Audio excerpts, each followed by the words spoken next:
And now, a House subcommittee hearing on the uses of artificial intelligence in the healthcare sector, featuring industry executives. During the remarks, witnesses and representatives also discussed the issue of data privacy and the need for federal regulation.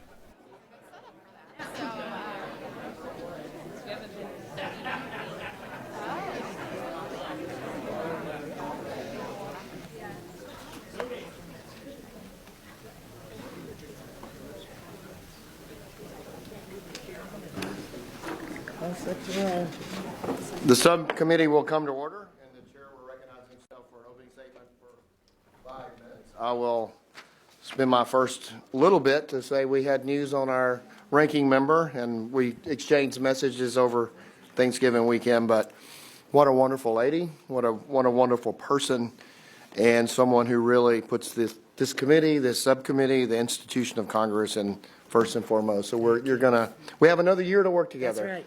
But you are going to be sorely missed in this committee. Thank you, Jeff. Thank you. Thank you. Oh, my goodness. Look at that. Isn't that lovely? Thanks, Kathy. Thank you. But we still have a year to get things done, and we're going to get things done. So I'd just like to thank our witnesses for being here today. And you'll get a chance to holler and get to speak when... Now I got to get my statement in 4 minutes, but that's good. I can do it. But that was important to do. No, that's perfect. I shouldn't use all my time. So thank you for our witnesses for being here today. This hearing cannot be timelier as our committee and the Congress as a whole looks at issues regarding artificial intelligence. It's important that we shine a light specifically on the role that AI could play in solving some of our most significant healthcare problems. These emerging technologies are already changing the way in which clinicians care for their patients and how researchers conduct clinical trials. Excuse me. As AI continues to drive innovation in healthcare, it is essential that Congress examine the meaningful benefits that any potential unintended consequences that these technologies could have. The potential benefits from artificial intelligence are seemingly without limit. Future technologies could help our healthcare system save lives by better predicting potential diagnoses and could help us reduce redundancies in our system. We have already seen this play out in real time over the past several years and have watched unimaginable advances in healthcare as a result of generative AI. For example, there are already numerous success stories in using AI for pharmaceutical research and development to get treatments to the market sooner. This was the case in the AI-assisted research by MIT scientists that found the drug Halocin could be used as an effective antibiotic. We now have multi-cancer screening diagnostic tools that use AI to help detect early-stage cancers. And AI is being used in operating rooms to augment existing processes to improve patient outcomes. However, this is not to say that we should let the use of these technologies go without guardrails. Over the next several months, years, policymakers and those in the health industry will need to answer some fundamental questions regarding the role AI will play in our healthcare system, including, are the technologies trained with supervised AI using human-generated inputs to drive outcomes? Are these technologies trained with unsupervised AI that's generating outcomes based off human behavior to ease everyday decision-making for healthcare consumers? Or are these technologies trained with reinforced AI, which humans are rewarding the systems for the outputs generated? Those are very complex and difficult things that we have to explore as we move forward. And in each of these use cases, it's important to remember that every decision comes with a cost, both human and financial. Wearable devices that are constantly monitoring someone's heart rate, caloric intake, and outtake, and sleep patterns in addition to other metrics can help lead to healthier lifestyles and in some cases to predicting extreme cardiac event or even strokes. In the event of using user data to predict better lifestyle habits, how are we ensuring this data is secure and ensuring that consumers have full control over this information and it's not being used or sold without their consent? In the event of predicting a major health event, are there protocols that should be considered to ensure individuals aren't taking unnecessary trips to the emergency room and potentially incurring significant health care debt as a result? In closing, I support the real possibilities AI can bring to our healthcare system and most importantly to patients. We should give the technology the license to coexist alongside clinicians, patients, and innovators, as well as regulators, while also remaining vigilant of how this technology is being used. I look forward to the discussion today, and I will yield back.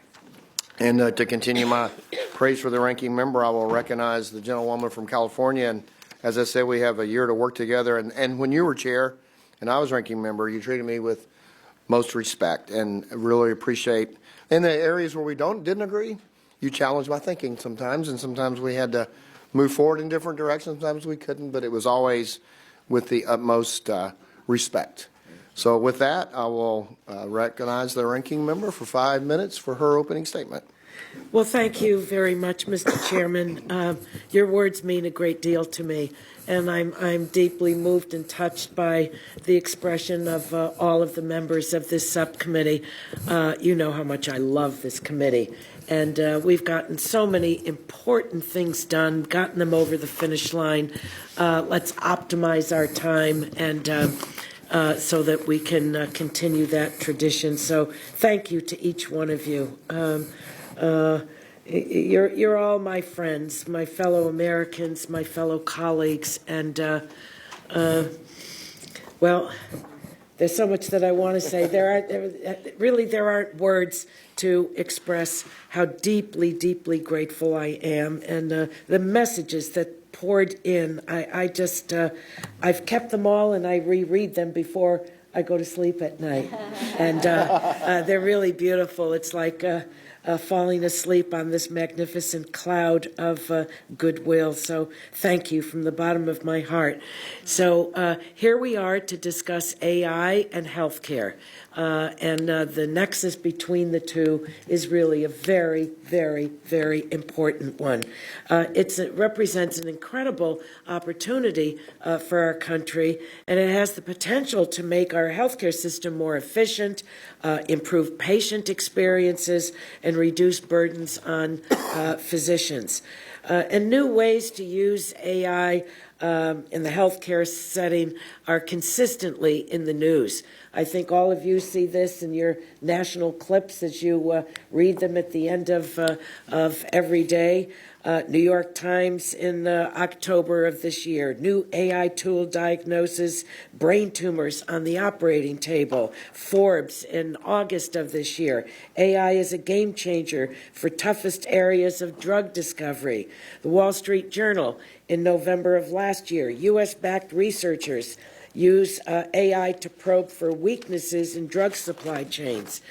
And despite this incredible promise, AI, we know, and some of the fathers and mothers of AI have instructed us on the potential that AI has it's at the other part of the spectrum, to worsen patient outcomes and exacerbate inequities that we have in our health care system if it's not deployed with adequate guardrails.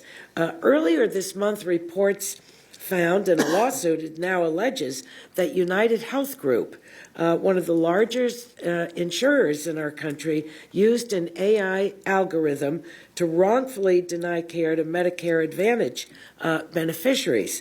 The AI algorithm made decisions about patient care that went against the recommendations of the patient's own physicians. Another example is our nation's children are being left behind as AI in medical imaging rapidly expands. And to date, there are no computer-aided detection, computer-assisted triage, or computer-aided diagnosis radiology products authorized for pediatric uses. And these pediatric radiologists are working with children. You can't experiment on children. So in many areas, the red lights are blinking, and we need to pay attention to that because children are not little adults. I'm working on a proposal to address this gap for pediatric patients. And in my view and the view of both Republican and Democratic members, of both the House and the Senate have created legislation that would democratize AI. Today, the resources, the massive resources, are really in the hands of a handful of very large high technology companies. But we have many sectors in our country, and the health sector, the medical sector, needs to be a partner in this as well.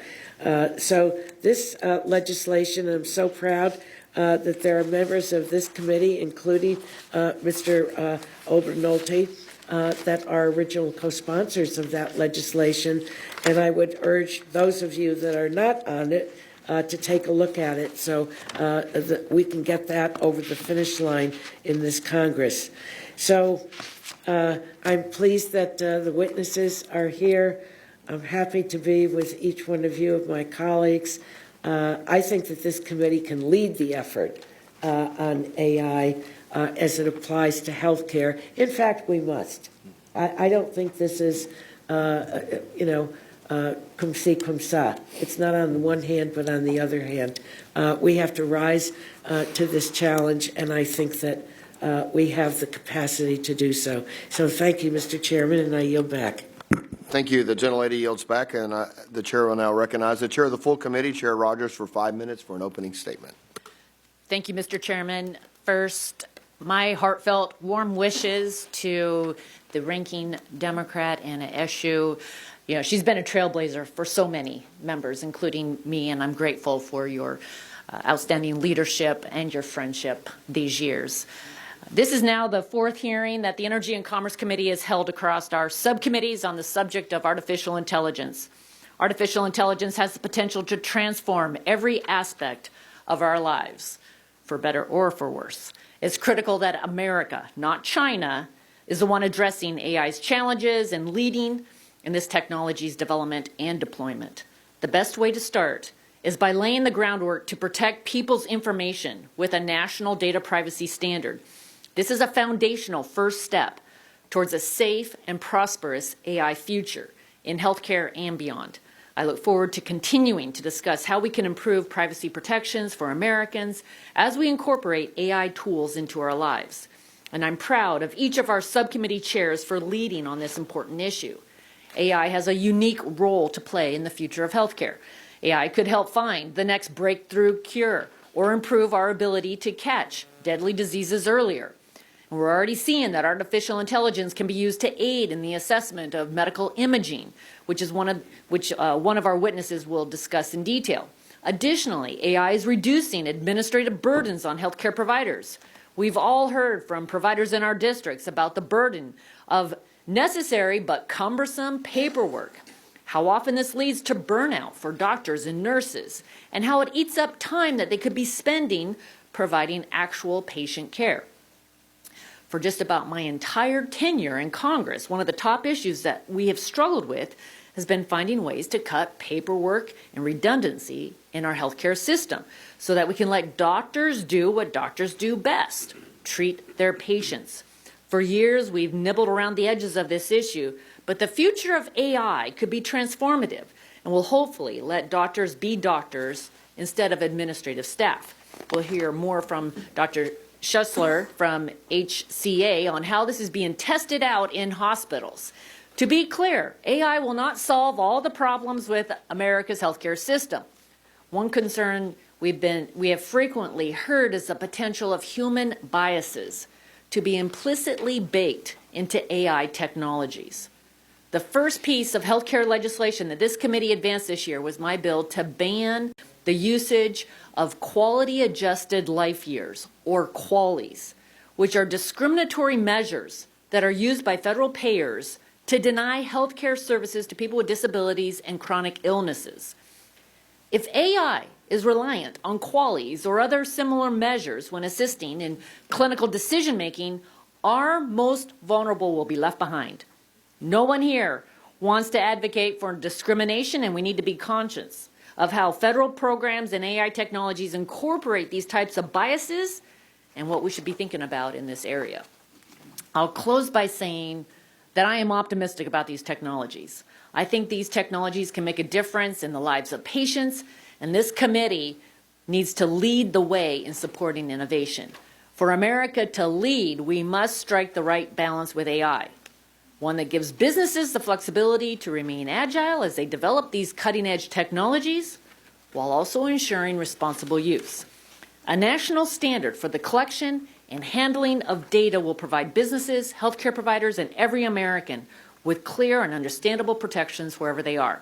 Today's hearing will hopefully shed more light on the current landscape of AI in healthcare and hopefully provide us with further insight on the next steps that we should take to support patients. I yield back.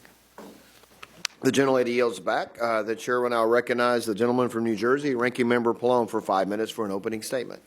Thank you, Mr. Chairman. And I want to start out by thanking our 2 Democratic members of the subcommittee who've announced their retirements at the end of next year. Of course, I told them both they should change their minds, and they said they don't want to.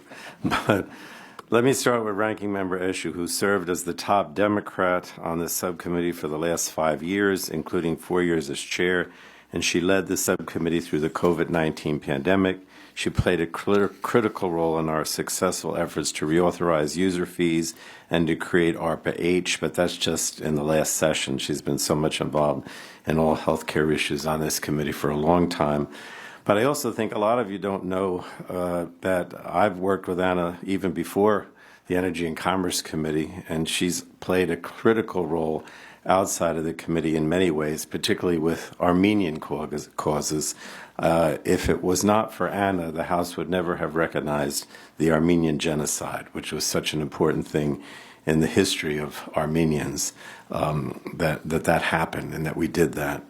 So thank you, Anna. And then Tony, I have to say, Tony Carnes has been a longtime leader on the subcommittee. He's also served as the vice chair of our Consumer Protection and Commerce Subcommittee for 4 years. He's led several of our key efforts to put consumers first, including a new law that protects babies from dangerous sleeping products. But again, I want to emphasize Tony's role outside of the Energy and Commerce Committee with the Hispanic Caucus, with Bold Pack. He's just played a tremendous role in promoting not only Latino members, but also the issues that are important to the Latino community. So in both cases, in Anna's case as well as Tony's case, what they accomplished here is important for our committee, but it really goes beyond the committee. So thank you both. But I have to say we still have another year left, so I want to thank them for their contributions, but there's still more to be done, as they've already said. So let me go, if I can, to the issue that we're dealing with today. And we are exploring how artificial intelligence is changing healthcare now and potentially in the future. This is an important hearing because the integration of AI presents opportunities to enhance patient care and streamline processes to bring more efficiency to the health sector. At the same time, Congress must recognize and address the complex ethical, legal, economic, and social concerns raised by the specter of greater deployment of AI in our healthcare system. As we're going to hear today, access to patient medical data is often central to the use of AI in the delivery of health care. As a patient's medical data passes between physicians through these AI products, protecting individuals' information and privacy becomes even more important. So I remain concerned that the expanded use of AI in healthcare has generated significant risks. It's critical that safeguards are in place to protect the privacy and security of the patient's data. And I've said at each of our AI hearings this year, I strongly believe that as a bedrock of any AI regulation, we must enact strong federal data privacy protections for all consumers. AI cannot function without large quantities of data, and we must ensure that this increased data demand does not come at the expense of consumers' right to privacy. And I'm going to continue to push for a comprehensive national federal privacy standard. I know the chair is just as concerned. I believe it's the only way we can limit the unscrupulous data collection and selling practices of big tech and third-party entities. It's also the only way we can ensure all of our personal medical information is protected online and protected against algorithmic bias or security breaches. AI's role in the adjudication of medical claims specifically poses a great concern to me. Despite potential to revolutionize the healthcare landscape, AI in certain instances could result in the denial of medical care, potentially worsening health inequities. Right now, there's a class action lawsuit against one major insurer's use of AI to deny medical claims. AI systems allegedly played a role in the denial of over 300,000 payment requests within a 2-month period. The average time spent supposedly reviewing each of these claims was a mere 1.2 seconds. Now, AI tools can aid and support healthcare providers, but their recommendations should not serve as a substitute for the nuanced judgment of our healthcare professionals. AI has potential to supplement medical decisions. However, when healthcare companies driven by efficiency implement AI suggestions without subjecting them to critical scrutiny, I worry that patient safety could be put at risk. So there's a lot of work to be done here. And I want to thank the chairman of the subcommittee and the chair of the full committee for prioritizing this. Thanks again. I yield back. If the gentleman would yield me a couple of seconds. I didn't see that Tony Cardenas had come into the room when I talked about it, and I want to say the same thing. And there's been several issues, but specifically one I remember that we had to plow through a lot of issues to get through to help small businesses that were affected. And we were focused on working together and coming to common ground. That was a great experience. And so congratulations to you. And we got another year to work together moving forward. So the gentleman yields back, and I will yield back. And so thanks, and we'll have more time to congratulate as we move forward this year. To party is what you said. Okay. That sounds. We'll see what happens, right? So now that concludes member statements, and we will move to our witnesses' opening statement. And I'll introduce each one of you, then call on you. I'll introduce you as a group, and then call on you to give your opening statement. And those of you who have not testified, I think some of you have, some of you may not have, is that you'll have a green light. I think it goes for 4 minutes. The green light's for 5 minutes? Okay. They have 5 minutes to testify. 4 minutes, you'll have a green light. Then you get a yellow light. And once you have the yellow light, that shows you got a minute left. And when the red light hits, it's time to wrap up, and we'll move forward. So today I will first introduce Dr. Michael Schlosser, Senior Vice President of Care, Transformation and Innovation at HCA Healthcare. Dr. Benjamin Nguyen, and you said that was a proper pronunciation of your name, Senior Product Manager, Transcarent. Mr. Peter Shin, Head of Digital Health, North America, Siemens Healthineers. Dr. Christopher Longhurst, Chief Medical Officer, Chief Digital Officer, and Association Dean, U.S. San Diego Health. And then also Dr. David Newman-Toker, Director, Division of Neurovisual and Vestibular Disorders, Department of Neurology, Professor of Neurology at Johns Hopkins University School of Medicine. Appreciate you all for being here and taking the time to be here today. This hearing is important, and I will begin by recognizing Dr. Schlosser. You're recognized for 5 minutes for your opening statement. Thank you. Thank you. Make sure your microphone is either on, and then it's up to your if you'll lift it up, it should bend towards you. There you go. Thank you. Thank you, Subcommittee Chairman Guthrie and Ranking Member Eshoo, as well as Chairman McMorris Rogers and Ranking Member Pallone and the esteemed members of this committee for inviting me to testify here today. I am Dr. Michael Schlosser, Senior Vice President for Care Transformation and Innovation at HCA Healthcare. I have a background in neurosurgery, in hospital operations, and deep involvement in healthcare and AI technology, and so excited to share my perspectives and how HCA is approaching AI in healthcare. At HCA Healthcare, our commitment to integrating AI into healthcare is driven by a vision to enhance patient care and operational efficiency and effectiveness. Our initial use cases are focused largely on removing administrative burden from clinicians, providers, and leaders so we can return precious time to them, allowing them to focus on patients, critical decision-making, and other high-risk activities like transitions of care.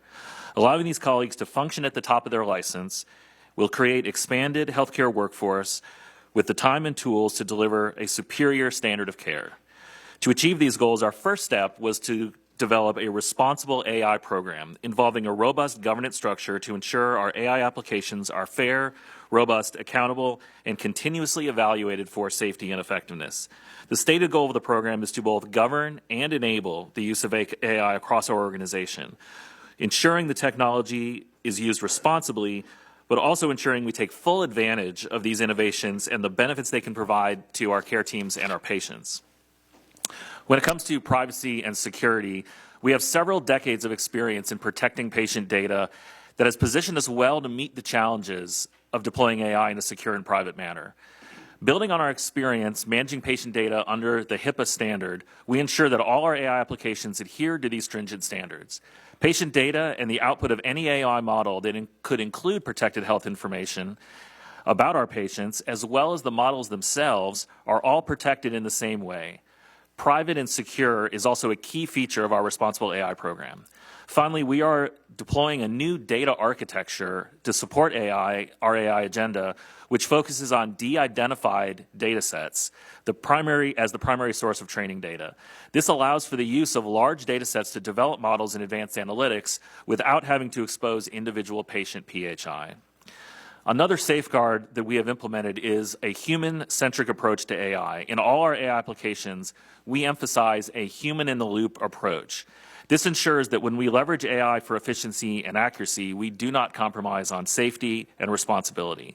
The human-in-the-loop models also allow for ongoing model development through direct feedback provided inside the workflow for those using the models. The more the models are used, therefore, the better they become. Finally, when it comes to AI-driven decision support tools, these are the models where they are directly advising on the treatment or diagnosis of patients. We believe this is an exciting opportunity for AI in the future, but an area that requires significant testing and research before they can be deployed safely. So with my final time, let me add just 3 examples of how we're using AI in healthcare across HCA. The first is enhancing clinical documentation. We have a system in a partnership with Augmetics where AI can listen to a provider interview a patient in the emergency room. This is live in 4 ERs, and then transcribe the event, and then using natural language processing and large language models, turn that into structured clinical documentation, moving documentation into an AI assistant mode rather than the doctor as a data entry analyst. The second is streamlining nurse handoff. Nurse handoff occurs almost 400,000 times every week across our 183 hospitals. It's a risky time during a transition of care. We've taught a large language model to read our EHR data and therefore be able to interpret that data and create a handoff tool that the nurses, after they review it themselves, can use to drive that conversation. This will bring standardization and safety to a highly variable and risky time during care delivery.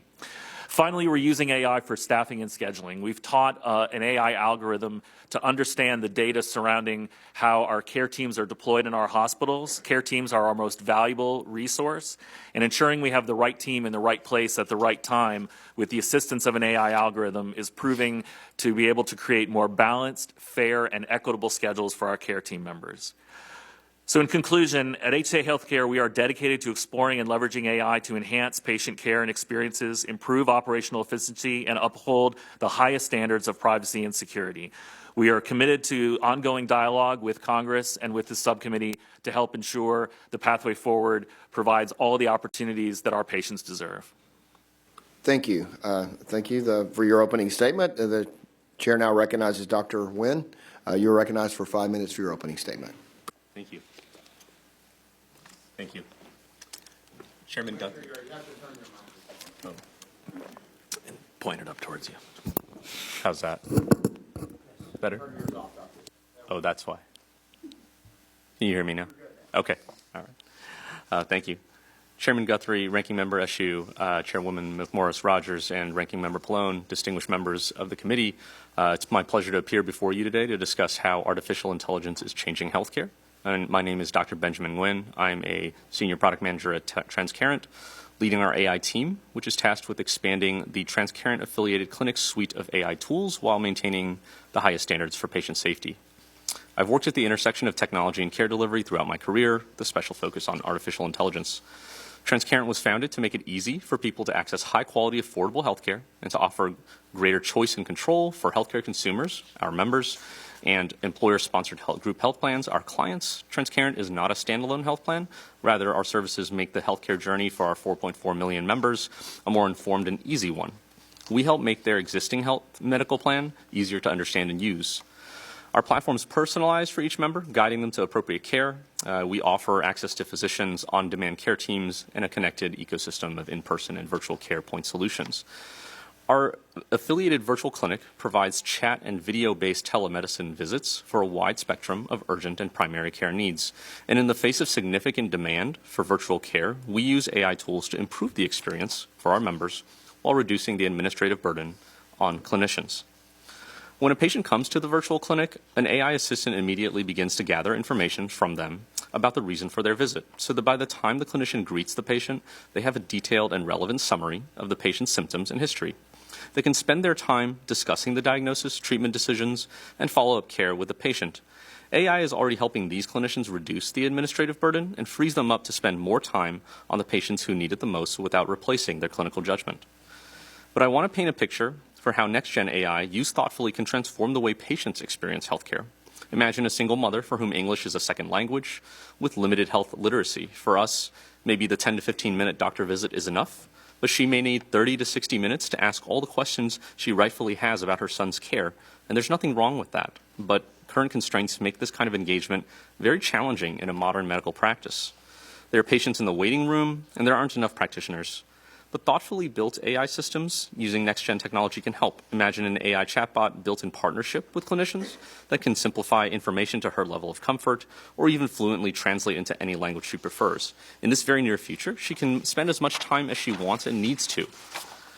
Well-designed systems like this can help us move from a one-size-fits-all approach to a many-sizes-for-many-needs approach. A few years ago, it would have been immensely difficult and expensive to build an AI chatbot so perfectly tailored to this mother's needs. But recent leaps in AI technology have made it easier to do this. This kind of technology, generative AI, is of a different nature than AI systems you may be familiar with. It can be applied in many domains, but its most common application is in large language models powering chatbots. Chatbots powered by this new AI technology are not human, but they act human-like. They can converse with users, grasp complex, nuanced topics, engage in reasoning, and write in a way that sounds indistinguishable from a human. To use an analogy, the technological leaps in AI that happened in the 5 years past to enable this are so great that they're akin to going from locomotives to powered flight. And like the move to powered flight, this leap brings with it many opportunities and dangers, because generative AI is not perfect and it's prone to certain shortcomings. Even amongst AI companies and experts, there isn't consistent agreement on the best practices for measuring capabilities and safety risks of these new generative technologies, much less how to mitigate them. Healthcare's unique challenges and opportunities mean that we also need to develop our own internal expertise in generative AI. This won't come from the outside, it has to come from within. This brings me to my last point, which is there is a significant and growing gap in AI talent in the healthcare industry. We need more doctors and nurses at the bedside who are as comfortable speaking the language of AI as they are the language of medical care. And the same goes for our healthcare leaders. Having gone to medical school, I know that this doesn't come naturally to our institutions, which are rightfully focused on teaching the science and art of bedside medicine. But ensuring that AI products serve all Americans equitably demands active participation from all levels of the healthcare system. We need the incentives, frameworks, and collective effort to create these opportunities if we want to ensure that AI achieves its potential in changing the healthcare system for the better. Thank you for the opportunity to testify, and I'd be happy to answer any questions you may have. Thank you. Thank you for your testimony. And Mr. Shin, you're now recognized for 5 minutes for your opening statement. Chairman Guthrie, Vice Chair Bouchon, Ranking Member Eshoo, and members of the subcommittee, on behalf of Siemens Healthineers and our nearly 17,000 employees in the United States and approximately 71,000 employees globally, thank you for the opportunity to testify today on the topic of artificial intelligence in healthcare. My name is Peter Shen. I'm the North America Head of Digital Health for Siemens Medical Solutions USA Incorporated, also known as Siemens Healthineers. My career focus is on the introduction of new and emerging technologies in the healthcare market, including artificial intelligence. Siemens Healthineers is a leading medical technology company with more than 120 years of history and experience bringing breakthrough innovations to market that enable healthcare professionals to deliver the best care for patients. Our core portfolio includes imaging, diagnostics, and therapies augmented by digital technologies and artificial intelligence. We partner with more than 90% of the leading providers in healthcare to address issues around population growth and chronic disease management, healthcare workforce shortages, and the lack of access to care in underserved areas. We have the distinction of being the only medical technology company capable of end-to-end cancer care, from diagnosis and screening to treatment and survivorship. This is a responsibility we take very seriously as we keep patients at the center of everything that we do. Siemens Healthineers has been working on applying artificial intelligence and medical technology for more than 20 years. At our AI Office of Big Data in Princeton, New Jersey, we've built one of the most powerful supercomputing infrastructures dedicated to developing AI in healthcare. This allows our research scientists to collect, prepare, and organize correct and secure medical data needed to train and deliver accurate AI algorithms. From its inception, we create and maintain a transparent quality assurance process, which involves clinical validation to guarantee the data being used to train the AI algorithms is accurate for diagnosis and treating disease. This training data is based on a balanced cohort of people of different ages, genders, and ethnicities, thus ensuring we develop reliable, accurate, and unbiased AI algorithms that are reflective of the patient populations that they will be applied towards. The patient journey is at the heart of Siemens Healthineers' AI work, and AI has the ability to help improve care and outcomes for the patient. AI helps patients undergoing a CT scan for lung cancer screening by optimizing the resulting generating images while minimizing the time the patient spends in the scanner. Radiologists reviewing those images can utilize our AI-guided computer software as a companion to identify small nodules and other suspicious abnormalities that they previously weren't able to visualize without the assistance of AI. Suspicious lung nodules diagnosed to be cancerous by the clinician can potentially be treated by radiation therapy, which includes the very tedious task of manually drawing these unique contours of the cancerous tumor to target radiation while preserving healthy tissue. Our AI-enabled auto-contouring software can automatically detect these contours of the cancerous area, significantly speeding up the patient's time to treatment and potentially eliminating unwarranted radiation. At Siemens Healthineers, commercial AI algorithms have gone through a regulatory approval process with the FDA. We follow all AI/ML-enabled medical device regulatory requirements for the pre-market review and post-market surveillance to ensure the safety and efficacy of our devices. We believe with the rapid acceleration in development and innovation of AI medical devices, the need for regulatory environment to be able to be balanced in innovation and adoption is going to be critical. While we believe the current regulatory framework is sufficient to support innovation in AI, we support the continuation of flexibility in the approval process, as well as efforts to facilitate global harmonization and the development of appropriate international consensus standards. While CMS has recognized the value and the complex nature of AI, the agency's reimbursement decisions have not uniformly and consistently ensured appropriate levels of payment for these AI products. This inconsistent, unpredictable approach stifles adoption and limits access to patients benefiting from AI technologies across our healthcare system, especially in rural and underserved areas. We support a solution that ensures a predictable and consistent approach to CMS, an approach that recognizes the costs of AI and reimburses AI analysis with a temporary and separate payment system until more data can be evaluated. Siemens Healthineers believes AI has the greatest potential to improve access to care, diagnose disease faster, and enable physicians to make more precise treatment decisions. As a market leader, we are excited to see what the future holds for AI in healthcare. Again, thank you for the opportunity to testify before you today, and I look forward to your questions. Thank you. Thank you for your testimony. Dr. Longhurst, you're recognized for 5 minutes for your opening statement. Good morning. And thank you, Chairs Rogers and Guthrie, Ranking Members Pallone and Eshoo, and members of the subcommittee for the opportunity to speak with you today about our experience at UC San Diego Health using machine learning and AI models to improve healthcare delivery. My name is Chris Longhurst. I'm a practicing pediatrician, and I have the privilege of serving as the Chief Medical Officer, Chief Digital Officer, and Associate Dean at UC San Diego Health. At our institution, we've been carefully evaluating and implementing machine learning models to enhance quality and safety for over 5 years, and we believe our experience can be helpful as the committee considers the implications of healthcare AI.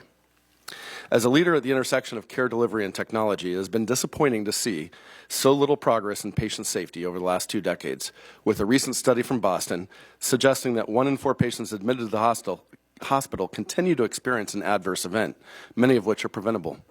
Healthcare organizations are complex socio-technical systems, and these new AI tools may be the key to finally bending the patient safety curve in a better direction. One instructive example of our use of this technology at UCSD arose early in the pandemic. Because Marine Corps Air Station Miramar served as one of the first 2 sites for evacuation of Wuhan expatriates, we hospitalized some of the first COVID patients in the country back in February 2020. This early experience led us to broadly deploy an imaging AI tool, which helped identify COVID pneumonia on chest x-rays. Remember, this is months before widespread testing became available. We published the results of our outcomes evaluation, which showed that this tool impacted clinical decision-making for 1 in 5 patients in our emergency department over the course of the summer of 2020. However, after processing over 60,000 chest x-rays, we turned the tool off at the end of 2020 because it was no longer useful to our clinicians when testing became ubiquitous, which demonstrates the importance of ongoing monitoring to ensure that AI tools continue to be both safe and effective. The study was recently cited in a review of all research about COVID and AI, which found our publication was one of just 4 out of over 9,000 which actually demonstrated an impact on clinical outcomes. This demonstrates another key point, which is the huge gap between the creation of algorithms and the actual implementation and measurement to benefit patients, what we refer to as the AI hype cycle. A second instructive example comes from our use of AI to support earlier identification and treatment of a blood infection called sepsis. UC San Diego has chosen to develop a local model using local data, and we even trained it to tell our users, "I don't know," when predictive confidence was low. This was implemented with significant clinical process redesign, such as notifying a central team and not just the frontline clinicians. The results have been associated with a decreased risk of death among patients with sepsis in our emergency department. And this case study highlights the importance of not only creating these algorithms, but ensuring the algorithms are transparent in their predictions to generate trust, and doing the hard work then of integrating these into clinical workflows where they can impact meaningful outcomes and care quality. A final example is our recent use of generative AI to help our busy clinicians answer patient messages, which have reached unprecedented levels with the rise in virtual care. UC San Diego authors published a study earlier this year showing generative AI could draft high-quality and empathetic responses to patient questions, perhaps even higher quality than some physician responses. On the tail of these results, UCSD became one of the first sites in the nation to implement generative AI to help our clinicians respond to patient messages. But importantly, we chose to ensure full transparency with our patients by ensuring every message has an addendum disclosing that this message was automatically generated and reviewed by your doctor. These messages cannot be sent to patients without a clinician review, and our preliminary results have shown this has been well received by clinicians and patients and may save cognitive burden. This case study illustrates the importance of both transparency and keeping a human in the loop at all times. Now, from a privacy and security perspective, I want to note that in all 3 cases, no protected health information has left our HIPAA-protected environment. In fact, we recently founded the first Center for Healthcare Cybersecurity with an ARPA-H grant and a focus on continuing to improve our digital protections and resiliency. So to summarize, as a health system engaged in the procurement, development, and use of large-scale machine learning models that can perform a wide variety of tasks, we commit to pursuing these technologies' benefits while mitigating their risks and protecting patient privacy. For almost 5 years, our Health AI Committee has been evaluating all machine learning models proposed for implementation from an ethical and health equity framework to ensure safety, security, and trust, which is well aligned with the model proposed by the Office of the National Coordinator for Health IT to ensure fair, appropriate, valid, effective, and safe use of AI, or FAVE. Now, while some advocate for a centralized testing process, our experience suggests that local audits could be more effective in the hospital setting for ensuring alignment with these principles, as these models must be evaluated within the context of the care they support.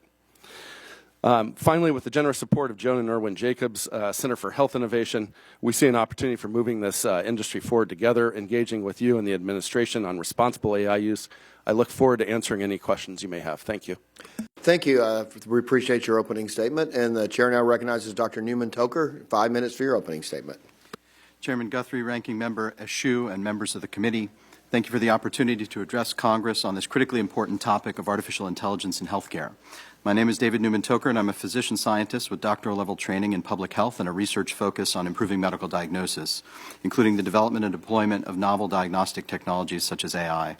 I've been a faculty member at Johns Hopkins School of Medicine for more than 2 decades, where I'm currently a professor of neurology and director of our AHRQ-funded Center for Diagnostic Excellence. I'm also past president of the Society to Improve Diagnosis in Medicine. My testimony today will focus on opportunities and challenges for AI in healthcare from a public health perspective, with a special emphasis on AI to improve medical diagnosis. I would like to state for the record that the opinions I express here today in my written testimony are my own and do not necessarily reflect those of the Johns Hopkins University. AI is the branch of computer science concerned with endowing computers with the ability to simulate intelligent human behavior. The most complex cognitive task in medicine is the act of diagnosing the cause of a patient's symptoms. Errors in diagnosis account for an estimated 800,000 deaths or permanent disabilities each year in the U.S., more than 80% of which are associated with cognitive errors or clinical reasoning failures. This creates a unique quality improvement opportunity for AI-based systems to save American lives at public health scale. Potential benefits of AI include better health outcomes for patients at lower costs, greater access to and efficiency of care delivery, especially for those currently underserved and disadvantaged, and decreased healthcare costs, decreased healthcare workforce burnout. However, none of these benefits will be realized without tackling foundational data challenges facing AI. The rate-limiting step for developing and implementing AI systems in healthcare is no longer the technology. It is the sources of data on which the technology must be trained. There are 3 critical data problems. First, using data that are wrong, often called the garbage in, garbage out problem. Second, relying on the wrong kinds of data, sometimes called the looking where the light is best problem. And third, not having the right kinds of data at all, especially health outcomes such as inaccurate diagnoses, unexpected adverse events, or reduced quality of life. Data quality in healthcare is non-uniform, even for diagnosis. The most reliable and complete digital data sets exist in radiology and laboratory medicine. Here, good AI diagnostic systems are already being built. The least reliable and most incomplete digital data are from routine clinical encounters. Key details about patient symptoms or clinical examination findings in the electronic health record are often missing or inaccurate. Here, good AI diagnostic systems must wait for a radical shift in the way we capture diagnostic information about patients. AI systems that learn on faulty data will generally make the same mistakes that humans make. Put simply, if available electronic health record data sets are used to train AI systems, the best we can hope for is AI systems which replicate and formalize implicit human biases, and the worst we can expect is AI systems that are frequently wrong in their recommendations. If AI-based systems are deployed without adequate testing, the quality of healthcare will drop. The biggest public health gains from well-designed AI can reasonably be expected in parts of the healthcare system where there are large quality gaps that could be closed for many individuals. Diagnostic errors, lack of access to care in underserved areas, and health disparities. For AI in healthcare to maximally benefit the health of all Americans, the following are essential. First, AI systems must be trained on gold standard data sets that are unbiased and include complete information on both clinical inputs and care outputs. Second, AI systems must be effectively integrated into clinical workflows, leveraging the strengths of computers and humans together to produce a better result than could be achieved by either alone. And third, wherever AI is used, systems to monitor, maintain, and even enhance clinician skills, including diagnostic ones, should be co-deployed so that clinicians and AI systems will continue to fact-check each other. I have 3 primary policy recommendations for the committee. First, AI systems must be held to a high regulatory standard. They must be demonstrated scientifically to improve care quality over current care. Second, new payment incentives will be needed to ensure AI systems are unbiased and health outcomes are being monitored. Special incentives will likely be needed for AI-based diagnostic tools, since diagnosis is generally unaffected by current disease-based payment models. And third, targeted research funding to address known barriers is essential. Special consideration should be given to funding programs that support development of large gold standard data sets from which high-quality AI systems for diagnosis can be trained. In summary, AI has great potential to transform healthcare for the better, but absent carefully crafted regulations, innovative payment incentives, and targeted research resources, risks will dominate. The guiding principle for policy changes should be public health impact, including an emphasis on the equitable distribution of benefits and risks across the population. Thank you for this opportunity. I would be pleased to answer any questions you may have. Thank you. Thank you for your testimony. That concludes opening statements for all witnesses. I'll just kind of say this generically because I think Dr. Wynn, you said this is your first trip to D.C., so I know you haven't testified before, so welcome to our nation, all of you, is that you guys have a lot of information and we have a lot of curiosity. So each of us are going to get 5 minutes, and so I know there's going to be hard to answer some of your questions succinctly. But if one of us say, I'm sorry, I'm going to move to the next question because we have things we want to get to. We're not being rude. We just want to make the best of our 5 minutes. I'll say that moving forward. And there are some of my colleagues, some more than others, they'll ask you a really detailed question with 5 seconds left in their time. So I'll let you answer as much as we can, but if I gavel you down, it's not being rude, it's getting things done so we can appreciate your time as well. So I'll say that, and I'll begin the 5 minutes by recognizing myself for 5 minutes for questions. So Dr. Nguyen, you mentioned in your testimony the various types of AI and how generative AI is often the focus. Can you walk us through how you might deploy the various forms of AI, supervised, unsupervised, reinforced? And if these aren't the main drivers of how you deploy AI, then please walk me through your approach. Absolutely. So I think it's very helpful to think about AI at a high level in two different categories. One is, I'll call it narrow AI, right? These are narrow, specialized AI tools. And they typically are built to do very specialized, very specific jobs, and they're very good at those if we train them well and train out bias, right? Tools like this are things such as a predictor tool, right, to predict the risk of a cardiac event in a patient, right? Now, that's a narrow type of AI, right? You want to apply those types of narrow AI systems when you have high risk, right, highly important tasks, right, that you must get right. So things such as supporting diagnoses, right, making predictions on a patient's deterioration, right? Those are what you want those narrow systems for. The other half, right, and this is a little newer, these kinds of systems are more in the news, are generative AI systems. These systems are much more flexible. They are not built for specific specialized tasks. You see them most often in technologies like the very well-known chatbot, ChatGPT. They are built to be very flexible, right? They are built to do things like take language as input and output written language in response, right? They are very good at flexible tasks, like assisting with administrative burden, right? Generating educational content, right? These are tasks where you need the flexibility, right? Rather than the specialized nature of the other systems. Right? So those are the two ways. Okay, thank you. Appreciate that. And Mr. Shin, I'll move to you.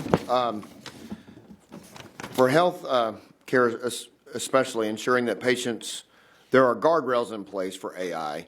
We want to make sure we protect patient safety while promoting better outcomes and safeguarding taxpayer dollars. So my question is, how do you believe we can strike the proper regulatory balance on the front end to ensure there are safeguards in place without stifling the innovation and the growth of AI?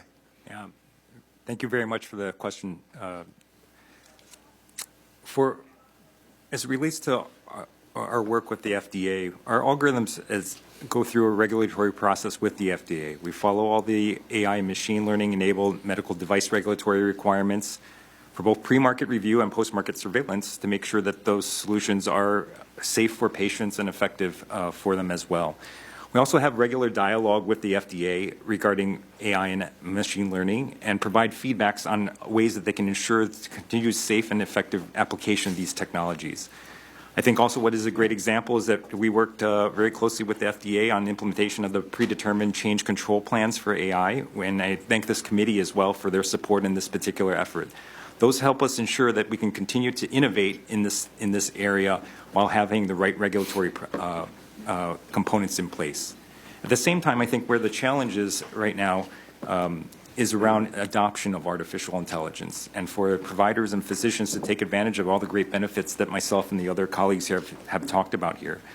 Right now, again, CMS really needs to create kind of a consistent and predictable approach for the payment of these AI solutions that are FDA approved, rather than the current ad hoc approach that we've seen to date, where certain technologies receive a separate payment based on manufactured supplied costs, but other ones don't receive that payment. That confusion leads to uncertainty for providers as to whether they should actually make an investment into artificial intelligence. And unfortunately, because of that uncertainty, the patients get lost in terms of their ability to take advantage of these technologies. Okay, thank you. And I want to move a question to Dr. Newman-Toker. Some of my concerns is, as we're looking at all the data that goes into AI, some of the what we need to be aware of what could come out of, so the regulatory and policy challenges that we need to consider. I guess an example would be to make sure we've talked about quality adjusted life years on this subcommittee quite often, and we want to make sure that a data system isn't just to factor that in to see if people are qualified for care. So what are the kind of the unforeseen challenges that you think we need to be aware of moving forward, that being an example? There are significant data challenges for AI systems, particularly when we look at clinical data. So, for example, there are great data in laboratory and imaging data sets that are digitized. The clinical data, which are in electronic notes, actually have lots of errors and problems in them. And I do think that, to some extent, that's a key focal point where we should be making sure that we're not over-relying on faulty data sources in order to, as we try to move forward to AI systems that are helping us. Yeah, I didn't leave you much time to answer. So thanks for that. And hopefully we can explore that more through this hearing or through in writing as we move forward. So I'll yield back and I will recognize the ranking member for 5 minutes for her questions. Thank you, Mr. Chairman, and thank you to each one of you, our witnesses today. As I was listening hard, to absorb what you were saying. And I have to admit that there were different parts of your testimony where I really didn't understand what you were talking about. That's not, to be interpreted as you being less than perfect. I mean, that's a condition for the entire of humanity.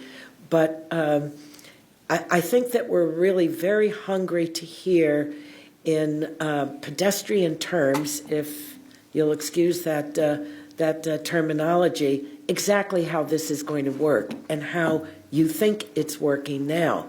I recall the book written by John Doerr. I think all of you know who he is. If you don't, on the committee, Google him because he's one of the great minds of our country. But the title of the book was Measure What Matters. And that's what I'm trying to extract from your testimony. I don't know if some of this is meant for administrators. I mean, we talk about administrative burden. What does that mean? I mean, what is AI going to do about that? What does it mean in terms of patients at their bedside? In real life, not only important information that medical specialists can have access to enlarge their understanding, as you said, Dr. Longhurst, and so wonderful that you took everything, your experience at Lucille Packard Children's Hospital to UC. They are first cousins, right? Stanford and University of California. So my questions are really more about the real practical advantages of AI. I mean, I would ask just the entire panel if you can answer this without any congressional statutes yet. How do you guarantee all the positives that you presented to us today? Just briefly, but yeah. To because you're all saying that this is, and I believe in the potential of this, but I think that we need to think long and hard about how this is actually going to work. Yeah. So you're doing it right now, and with your systems.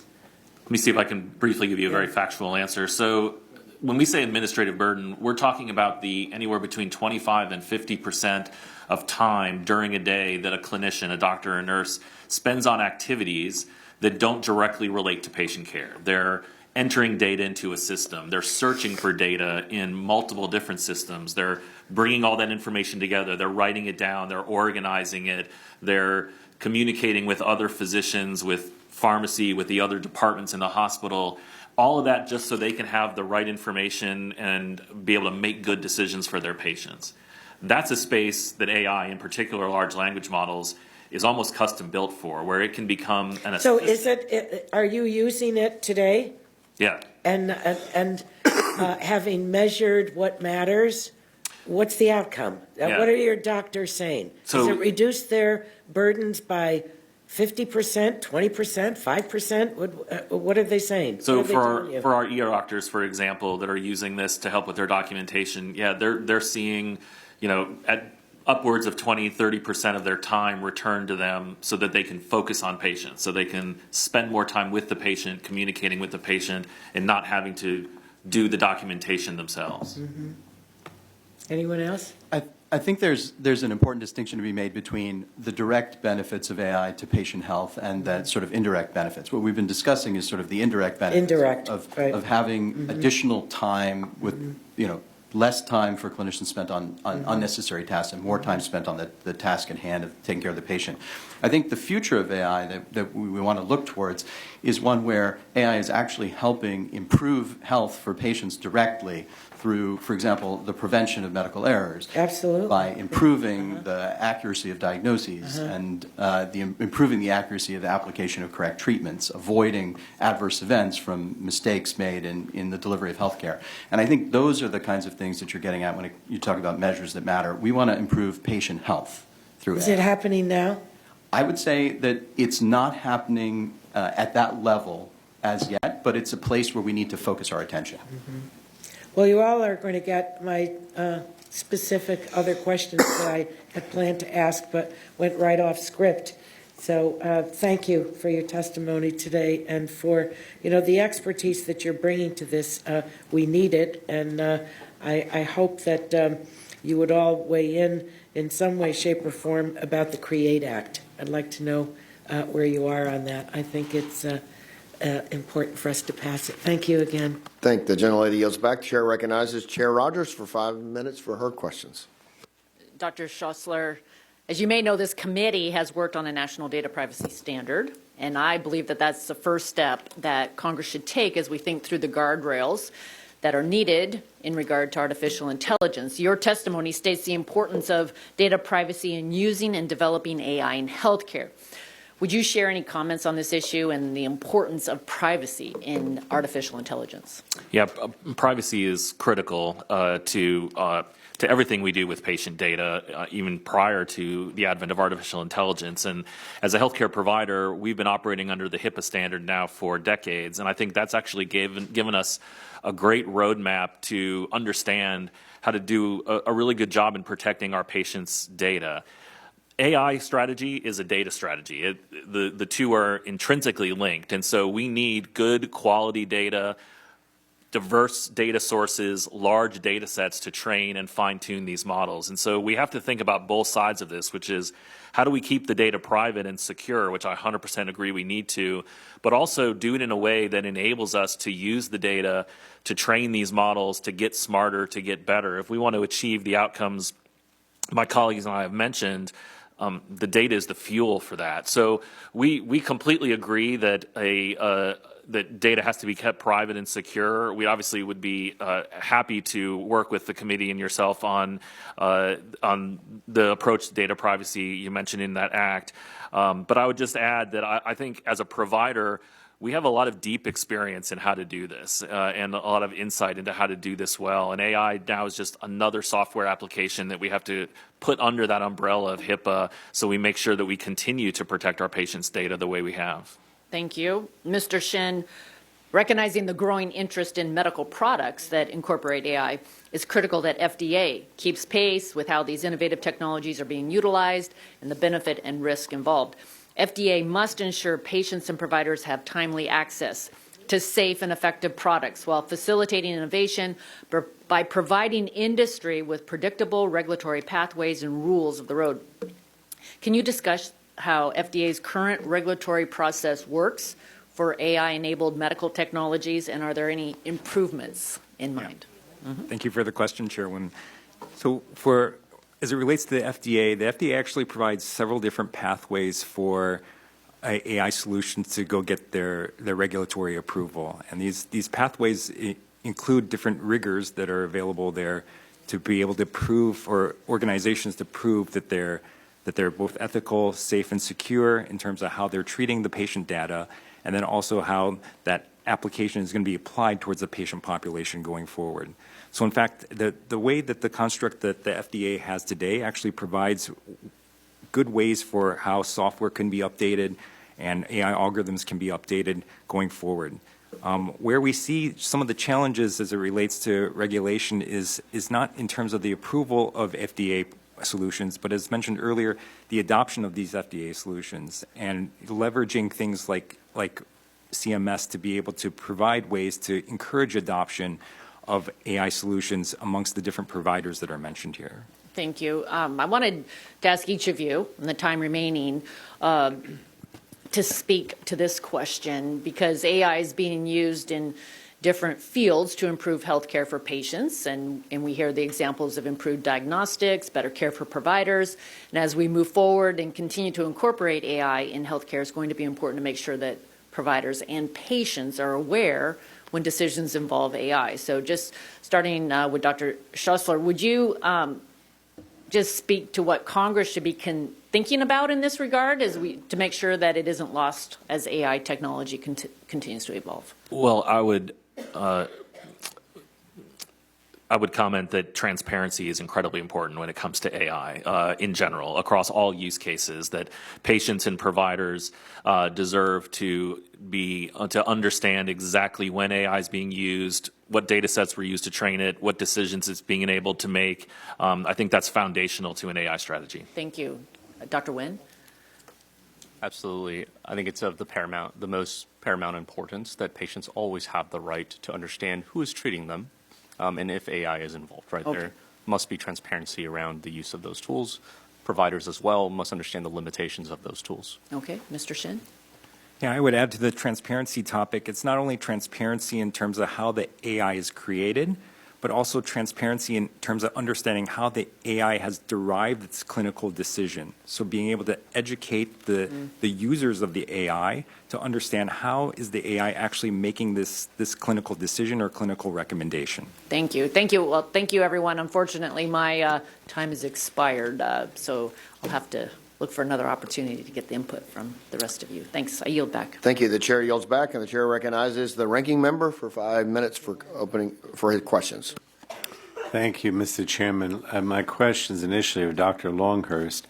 I'm concerned that the rapid deployment of AI tools means that there's an enormous incentive to collect, use, and share vast quantities of patient and other consumers' health information to train AI models, and this raises serious privacy and data security concerns, particularly as it relates to data collected and transferred outside of the HIPAA-related regulated environment. So do you share my concerns in this respect, and particularly potential sale of health data by third parties, including mobile applications, and that's not sufficiently regulated under any federal privacy law, including HIPAA?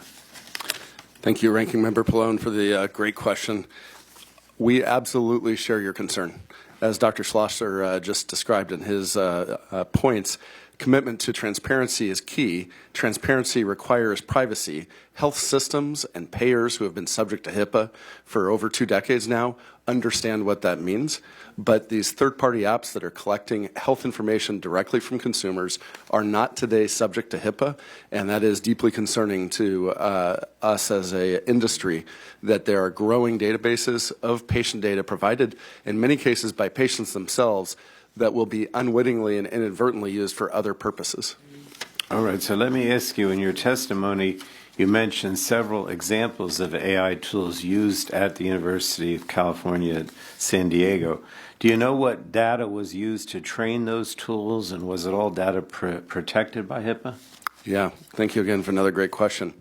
The first 2 examples I gave about imaging and sepsis were absolutely tools created with our own data sets about the patients that we serve. They were created in a HIPAA-protected environment, and our protected health information never left that environment. The third example I shared was the generative AI using these tools to help respond to messages. This was a general tool that is not accessing our patients' protected health information, is not being trained on our patients' data, and it does exist in our HIPAA-protected environment. So in all 3 cases, they are subject to HIPAA regulations.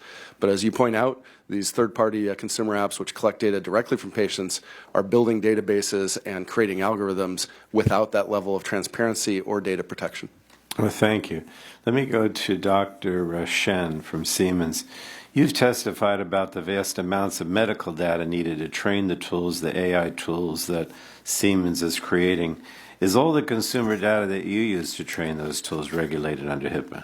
Yeah, thank you for the question, Ranking Member Pallone. So at Siemens Healthineers, we're deeply committed to safeguarding patient data and data privacy upon upholding the data protection standards that are set forth by HIPAA.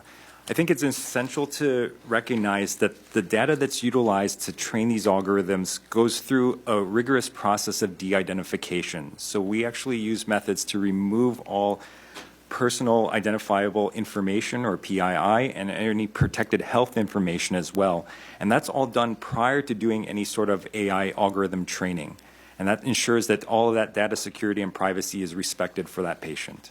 Well, you mentioned the importance of the strong data security. So elaborate a little bit on why it's important, particularly in the context of consumers' sensitive healthcare data, if you will. Yeah, absolutely. Another great follow-up question, Ranking Member Pallone. So what's very critical here is making sure that we want to make sure that we have a healthy data set that's utilized to train these algorithms. But at the same time, we have to recognize and respect the data privacy and the patient confidentiality that's been established between the patient and the provider themselves.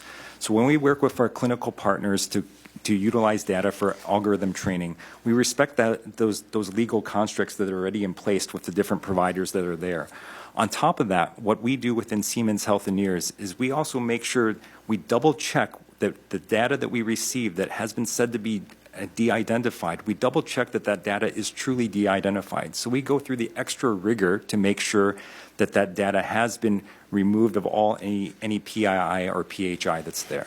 Let me just thank you. Just quickly, only 30 seconds, but Dr. Newman-Toker, what do you recommend on how AI developers can proactively identify and mitigate potential biases to prevent unintentional perpetuation of racial disparities in healthcare algorithms? 15 seconds.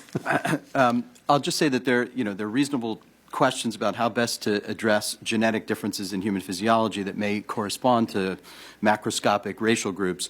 But one thing's clear, we should not be converting human racial biases into hard and fast AI-determined rules. I think that's a critical feature, and it's going to require that we adopt larger data sets that are representative of all the population with oversampling for minorities. Thank you. Thank you, Mr. Chairman. Thank you. The gentleman yields back, and I know we had a markup since, and we were able to talk a little bit, but Dr. Burgess also has announced he's not running for re-election, and I will say on our side of the aisle, probably in the entire Congress, there's nobody that has a more encyclopedic knowledge of healthcare policy, but more important of his just ability to absorb the facts and move forward is his passion for making sure that the healthcare system works the best, and his compassion that it works for people that have the least ability to make it work for themselves. And someone who's become a dear friend of mine, and somebody I have a tremendous amount of respect for. And we have another year, but we are absolutely going to have an empty seat at this table next year from somebody who's so good at what he does. So, Dr. Burgess, you're recognized for 5 minutes. Thank you, Chairman. Thank you for those kind remarks, probably kinder than I deserved.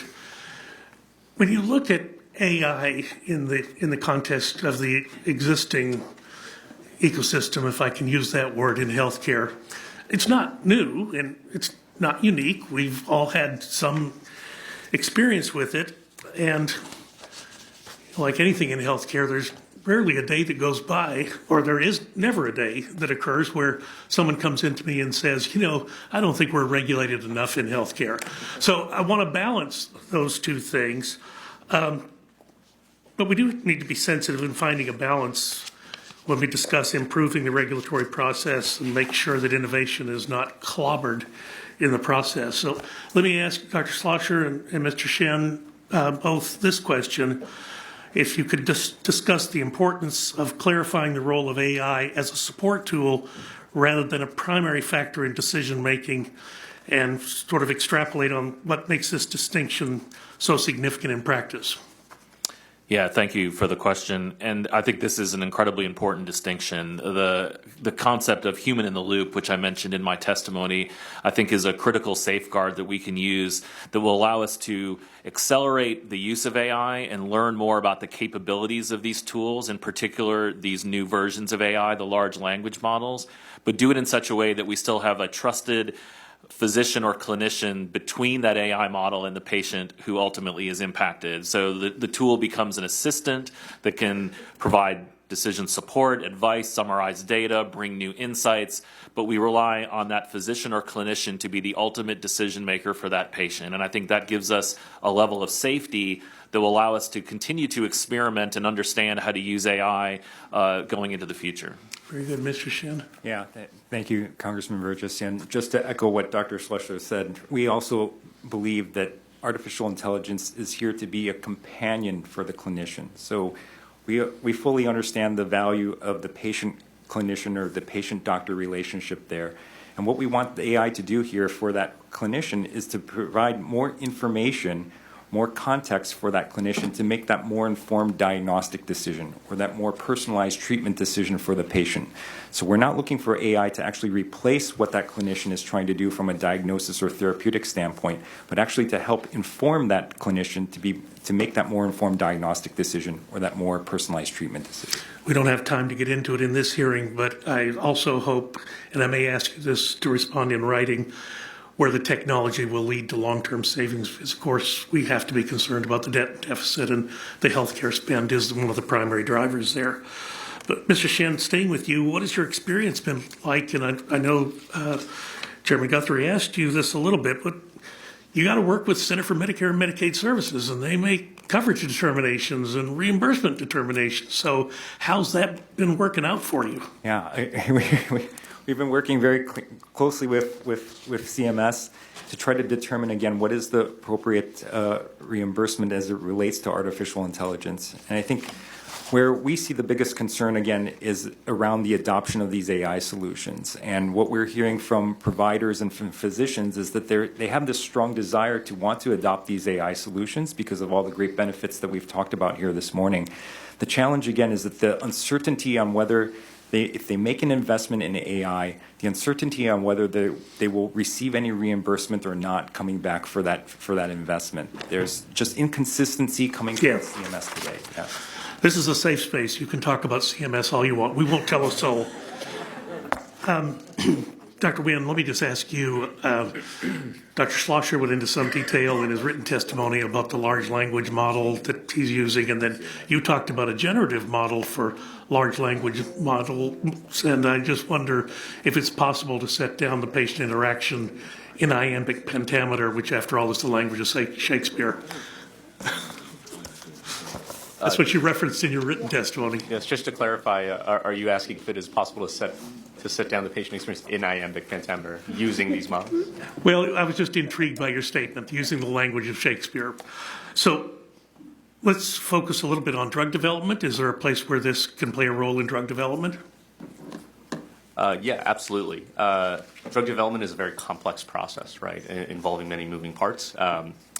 There are many ways in which AI can be used. But some of those are predictable at the level of the FDA. So as far as collecting the data that you're going to need to submit, the timeliness of the submission, Absolutely. It seems like the AI would be a place where that could be organized. And exactly. If something's going to fail, maybe it could fail a little earlier and save everyone some time and trouble. Exactly. Selection of population, data synthesis, administrating of the study, right, and the busy work around that are very clearly things that AI could assist in reducing the burden on. Well, thank you all for being here today. Very informative panel, and we're not done with this discussion. Thank you. Thank you. The gentleman yields back. The chair now recognizes Mr. Cardenas. The gentleman from California, Mr. Cardenas, for 5 minutes for questions. Thank you, Chair Guthrie and Ranking Member Eshoo, for holding this timely hearing, and thank you to our witnesses for sharing your expertise and your opinions. Emerging AI technologies show an incredible promise to improve and plug gaps in our existing healthcare ecosystem. Many of you have already mentioned that these novel technologies have the potential to expand healthcare access, address outstanding disparities, and support the healthcare workforce. I've been clear in my support for advancing technologies that increase access and quality of care for all Americans. But there's also the potential for harm if we're not intentional about how to proceed forward. AI should make healthcare systems more equitable, not less equitable. And because AI is only as good as the data it trains on, or I worry about the possibility that these technologies may perpetuate or even widen existing health disparities. We have a responsibility to ensure AI innovation in healthcare is developed carefully and reliably if we truly want to harness its full potential. I have a question for Dr. Newman-Toker. Dr. Newman, you mentioned in your testimony that those in rural or underserved communities or those with social determinants of health associated with generally worse health outcomes may be most susceptible to suffering adverse consequences of inadequately regulated AI systems. Can you expand on the kinds of consequences we have already seen? Yes, obviously we have populations that are at risk. These are individuals who do not necessarily have good access to healthcare in the first place. And on the positive side, we hope that AI will offer the opportunity to deliver higher quality care, greater access to expertise. On the downside, there are obviously concerns about whether AI systems will either be accessible to those individuals at all.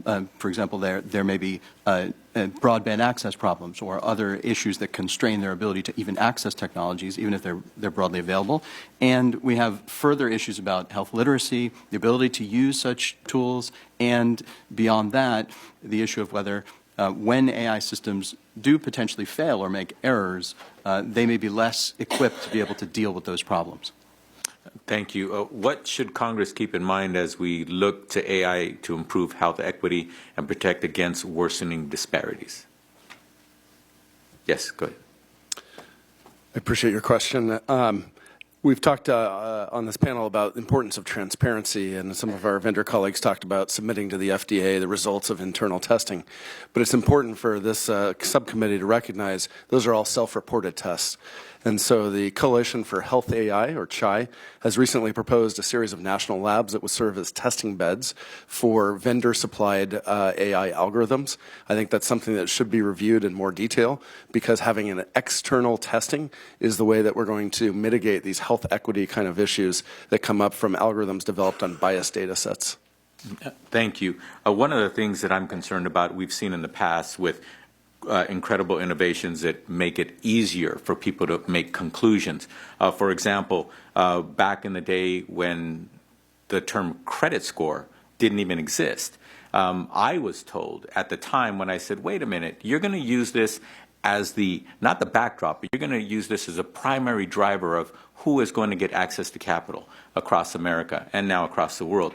And they said, no, it's just a side tool. No, it is now the main tool.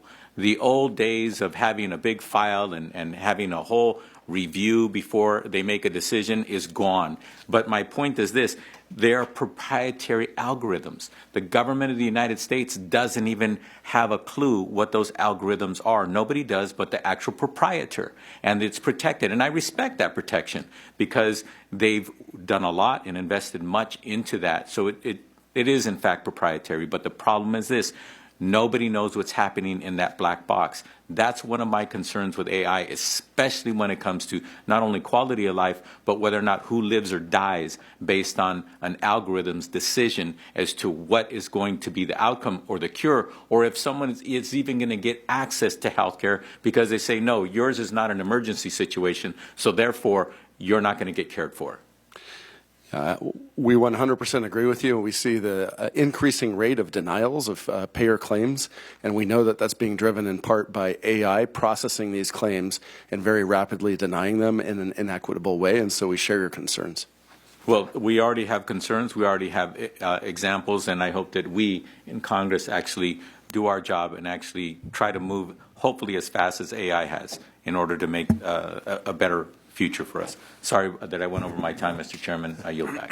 Gentleman yields back. The chair recognizes Mr. Gentleman from Ohio, Mr. Latta, for 5 minutes. Well, thanks, Mr. Chairman, and thanks to our panel for being witnesses today. I tell you, it's very, very important because AI is something that I applaud our chairwoman of the full committee through all of our subcommittees that we've been having hearings on AI and how important this issue is as we go forward, especially when we're talking about on the healthcare side, because this is especially technology that we do have to put those guardrails in place, making sure that we protect the privacy of Americans and also prevent other countries, especially countries like China, from abusing it. Also in the subcommittee, it's also been interesting through the years, and it's been brought up in your discussion today. Again, we were trying to help the providers out there being able to do what they're supposed to do. You know, we have a shortage of healthcare providers. The docs that we've had before today, when I've asked them questions, I remember one panel especially, I said, I think about as many as at this table today, I said, how much time are you spending actually seeing your patients? And I don't think one of them said more than 50%. And so when you have a shortage of doctors out there and nurses and everyone else, it's important that they're doing that job that's actually essential to get it done. Dr. Newman-Toker, in 2021, more than 100 drug and biologic applications included AI and machine learning components. Would you explain to the subcommittee, if we continue to explore AI, how this could lead to further breakthrough developments? Thank you, Congressman, for the question. What I would say is that as we look to the space of drug development, you can imagine, in the same way as in general with healthcare, that there are opportunities for AI to help both in the process itself, that is, the mechanics of working your way through the regulatory process, as well as through the identification process of actual treatments. So, for example, if we have large data sets that allow us to identify drug therapies that are available to us, then I think that will give us an opportunity to break new ground using existing data architectures. Yeah, well, thank you very much. Dr. Schlosser, when I was reading your testimony, it was kind of interesting. I got a question, because I thought it was kind of interesting when you the technology uses the ambient speech models to transcribe the doctor-patient interactions into text in emergency rooms. And because, you know, we all have the opportunity to visit our hospitals, and especially because being on the subcommittee, I go through a lot of different emergency rooms, and, you know, the stress that happens there. I'm curious, because of the stress and everything that's there, how does the technology eliminate that stress to make sure you're getting the perfect, absolutely 100% of what you got to have to be transcribed for that patient? Yeah, well, and thank you for the question. And I'll go back to a comment I've made several times now, which is the human in the loop, and that we always have the physician and their opportunity to review the note as that last step before it would ever become part of the electronic health record, so that they can ensure that it is 100% accurate. The AI is not at the point yet where it can do that completely on its own. We're using the data through data sharing agreements to continue to improve the quality of the AI, and it continues to get better and better, which means it saves them more and more time. They have to do less editing at the end of the event. But right now, we do need those physicians to still be vigilant. As you identified, the emergency room is a chaotic and challenging environment. That's actually why we took that technology there in the first place. We feel like it has the most to offer in that space, where precious time given back to the physician so they can really tune in to what's going on with that patient will actually yield meaningful quality results. Well, thank you very much. Dr. Longhurst, you said something interesting in your testimony. You said that we have to have the ethical review of AI. Would you just delve into that ethical review of AI a little bit more, please? Yeah. So our Health AI Committee, which has been around for some years, is staffed by legal and compliance and risk management and clinicians. It's co-chaired by several of our internal medicine physicians. It includes health equity researchers and bioethicists. And the reason for that is to look at things like, what is the ethics of being transparent in this case? Is that an ethically appropriate thing to do, or are there ethically challenged questions? And so that actually helped to raise for us when we first implemented generative AI to help our clinicians respond to patient messages. That question was raised by our ethicists: should we be transparent with our patients, and that generated the conversation that resulted in full transparency to our patients about the fact that we were using generative AI to help with our responses, even though there's still a human in the loop, even though those messages are still edited by clinicians at the end of the day. Well, thank you very much, Mr. Chairman. My time's expired, and I yield back.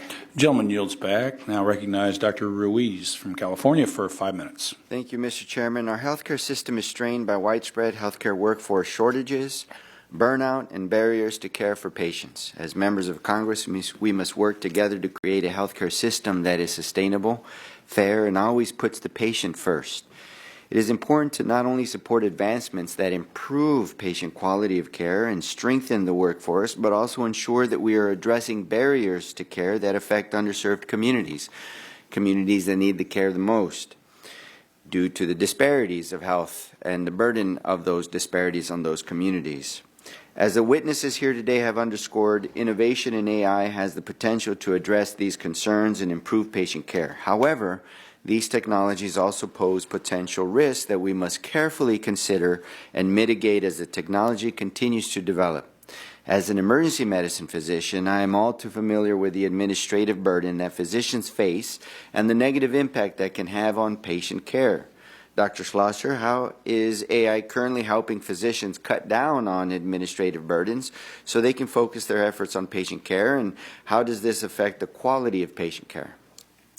Thank you for the question, Mr. Ruiz. And I agree completely with your comments about the burnout and administrative burden that our clinicians are seeing. As I just mentioned and mentioned in my testimony, we focused in 2 areas. One is around documentation improvement. Documentation takes up an inordinate amount of our clinicians' time, and if we can return that time to them so they can focus on patients, on underserved patient populations, we believe we can actually create an expanded healthcare workforce using just the clinicians we already have by simply automating and removing some of those tasks. We're also looking at AI as an assistant to our nurses. Our nurses are under the same kind of pressure our physicians are from shortage and burnout. And so giving them tools that helps them do their job, like the nurse handoff tool we talked about in the testimony, where we can automate a piece of their workflow, making it easier for them to spend time at the bedside with patients. We think both of those will lead to improved experience and bring some of the joy back into caring for patients. Thank you. Dr. Nguyen, your testimony mentioned specifically how Transcarent uses generative AI in your virtual clinic. What safety mechanisms are in place to protect patient safety when using generative AI in health settings? Absolutely, yes. To clarify, generative AI is still being prototyped internally at Transcarent. We do use non-generative AI in our clinic. Safety mechanisms, though, to consider when you are building generative AI or any AI applications really involve safety at every layer, right? So when you are building these systems, you need to think about the data layer first, right? And ensure that you don't have a garbage in, garbage out system problem in your system. You also need redundant safety mechanisms. I mentioned earlier the use of narrow versus general AI systems. You want to build redundant safety mechanisms that can detect things like patients asking questions that indicate they might have a medical emergency, right? You want those specialized systems in place, ensuring, right, that you have a high degree of likelihood that you're going to catch issues like that. And so, you want those redundant layers in order to ensure the highest level of patient safety. Dr. Newman-Tucker, what would be the ramifications of AI biases in health care if it is not addressed at this point in AI development? And what strategies should be implemented to detect and mitigate biases in AI models used for healthcare? That's a great question. Thank you, Congressman. What I would say is that obviously we don't want to concretize the racial biases that we see and other demographic biases that we see in human behavior today in the form of mathematical algorithms. To prevent that, we need to do work both on the side of developing the AI tools using appropriate data sets.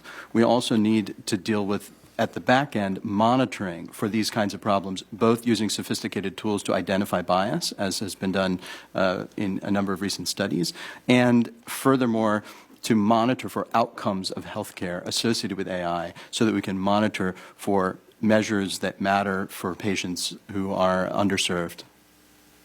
Thank you. I appreciate that. Thank you all for your insight into the benefits and potential risks of using AI in healthcare. This insight is especially important to ensuring this innovative technology is used to improve patient care, improve access to care, reduce healthcare disparities, reduce the barriers in underserved communities, and improve equity by giving resources and healthcare attention to locations that need them the most, while mitigating biases and potential risks to patients. And I yield back my time. Gentleman yields back. Now recognize Mr. Griffith for 5 minutes. Thank you very much, Mr. Chairman. I appreciate it. Dr. Longhurst, I'm going to pick on you first because I loved this book, The Perfect Predator, which was written by one of your colleagues. And so my question is, and for those who don't know, it's about phage therapy and the saving of her husband's life, Thomas Patterson, who also is a UC San Diego individual. By finding the right virus to attack the antibiotic-resistant bacteria that had attacked his body. It's a great story if anybody wants to read it. The question is, are you all using AI to try to find more of those phage therapy type viruses? And if not, do you see any potential in that? Great question, and thank you for referring to the book, The Perfect Predator. It's an amazing story of a life saved by phage therapy. Something that was actually explored prior to the advent of antibiotics, and now we've gone back with antibiotic resistance to looking for solutions outside of that domain. And so it started a whole movement across the world. We do have a center at UC San Diego pursuing expansion of phage therapy for treatment of serious bacterial infections. I am not aware that we're currently using AI to help with that center, but as previously mentioned, I think in general, drug discovery will be augmented by the use of AI, and I'm very optimistic that we're going to see large language model generated hypotheses about new ways of treating patients that we may not have previously examined hypothetically. So thank you. And that was a little bit off script. I'm going to go back to script, but it's I'm going to flip the coin over on the other side. According to reporting, the use of artificial intelligence has the potential to allow for generative large language models like ChatGPT and other chatbots to revive old deadly pathogens. So we've talked about how it can help. It can also be used to revive old deadly pathogens or even create new deadlier ones. One example was done at MIT, where students were able to get the large language models to suggest 4 potential pandemic pathogens within 1 hour by asking a series of questions to a generative large language model. Further, researchers in Cambridge, Massachusetts used open source large language model, asking it how to revive the 1918 Spanish flu.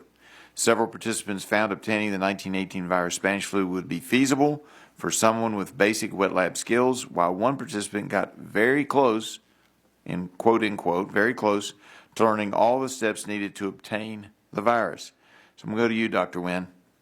I was encouraged to see the White House put out an executive order to attempt to provide more oversight and security on this type of AI, but this still causes grave concern. Do you know if any AI technologies have security limits on what can be asked and what cannot be asked?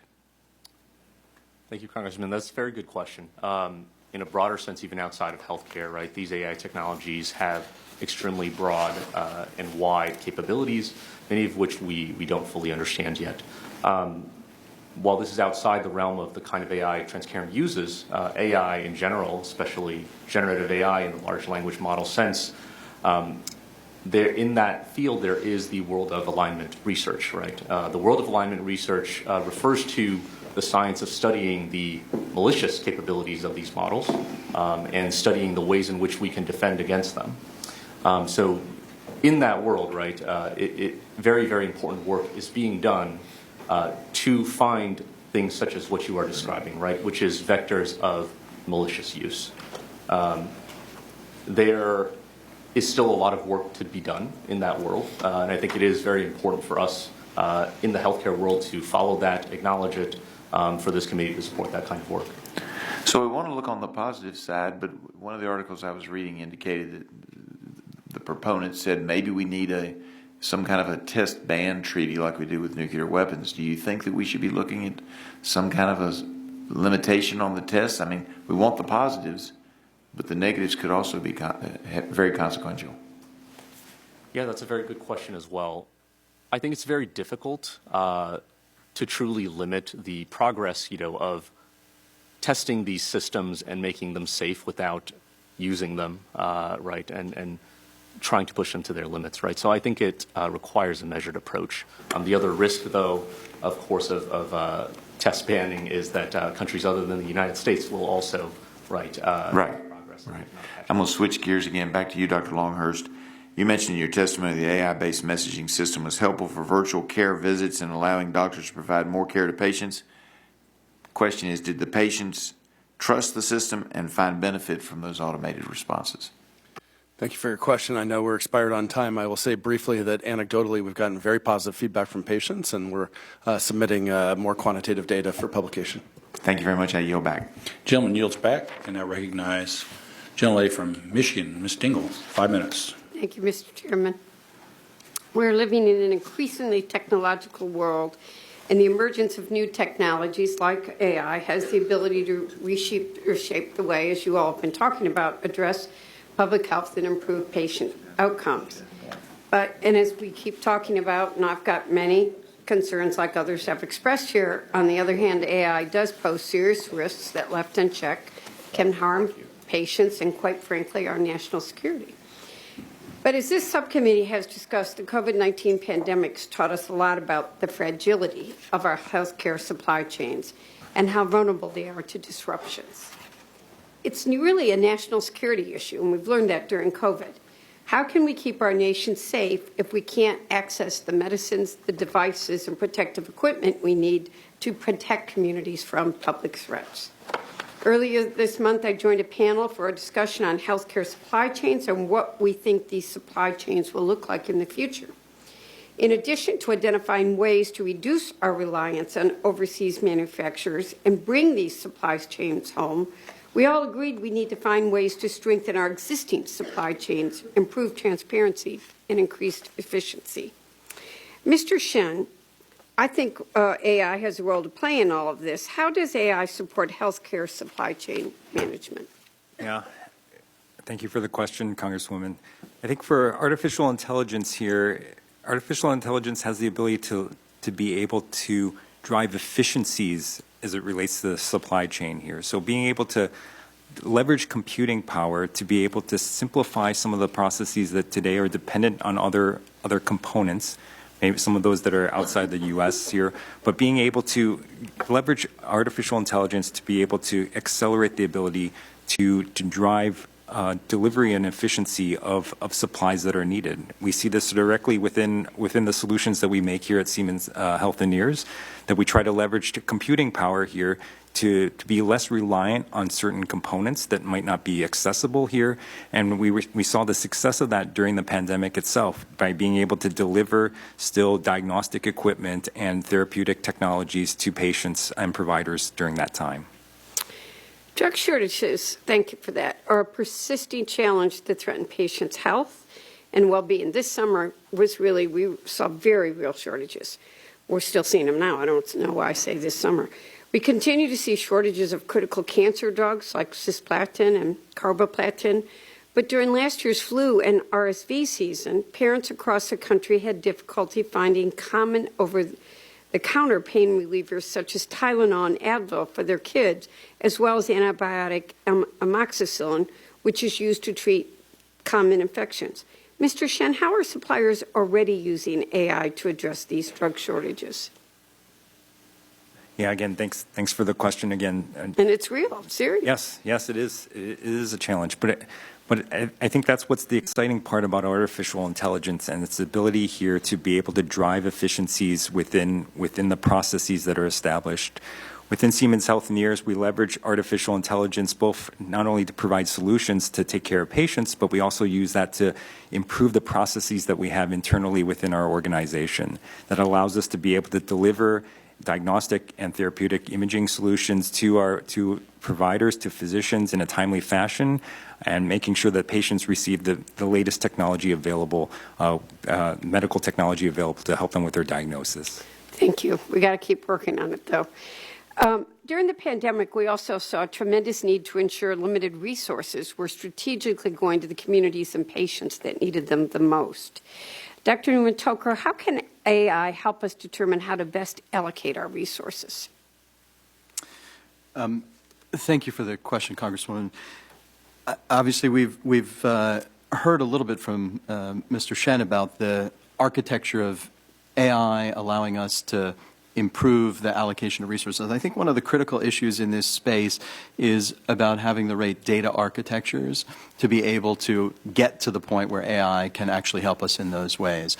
So often the key problem is that we don't have the right kinds of information about where the shortages exist and how and where the mismatch is between supply and demand. So I think that's one of the critical pieces of the puzzle. If we want AI to work properly, we're going to have to create data sets that are digestible by AI for real-time use.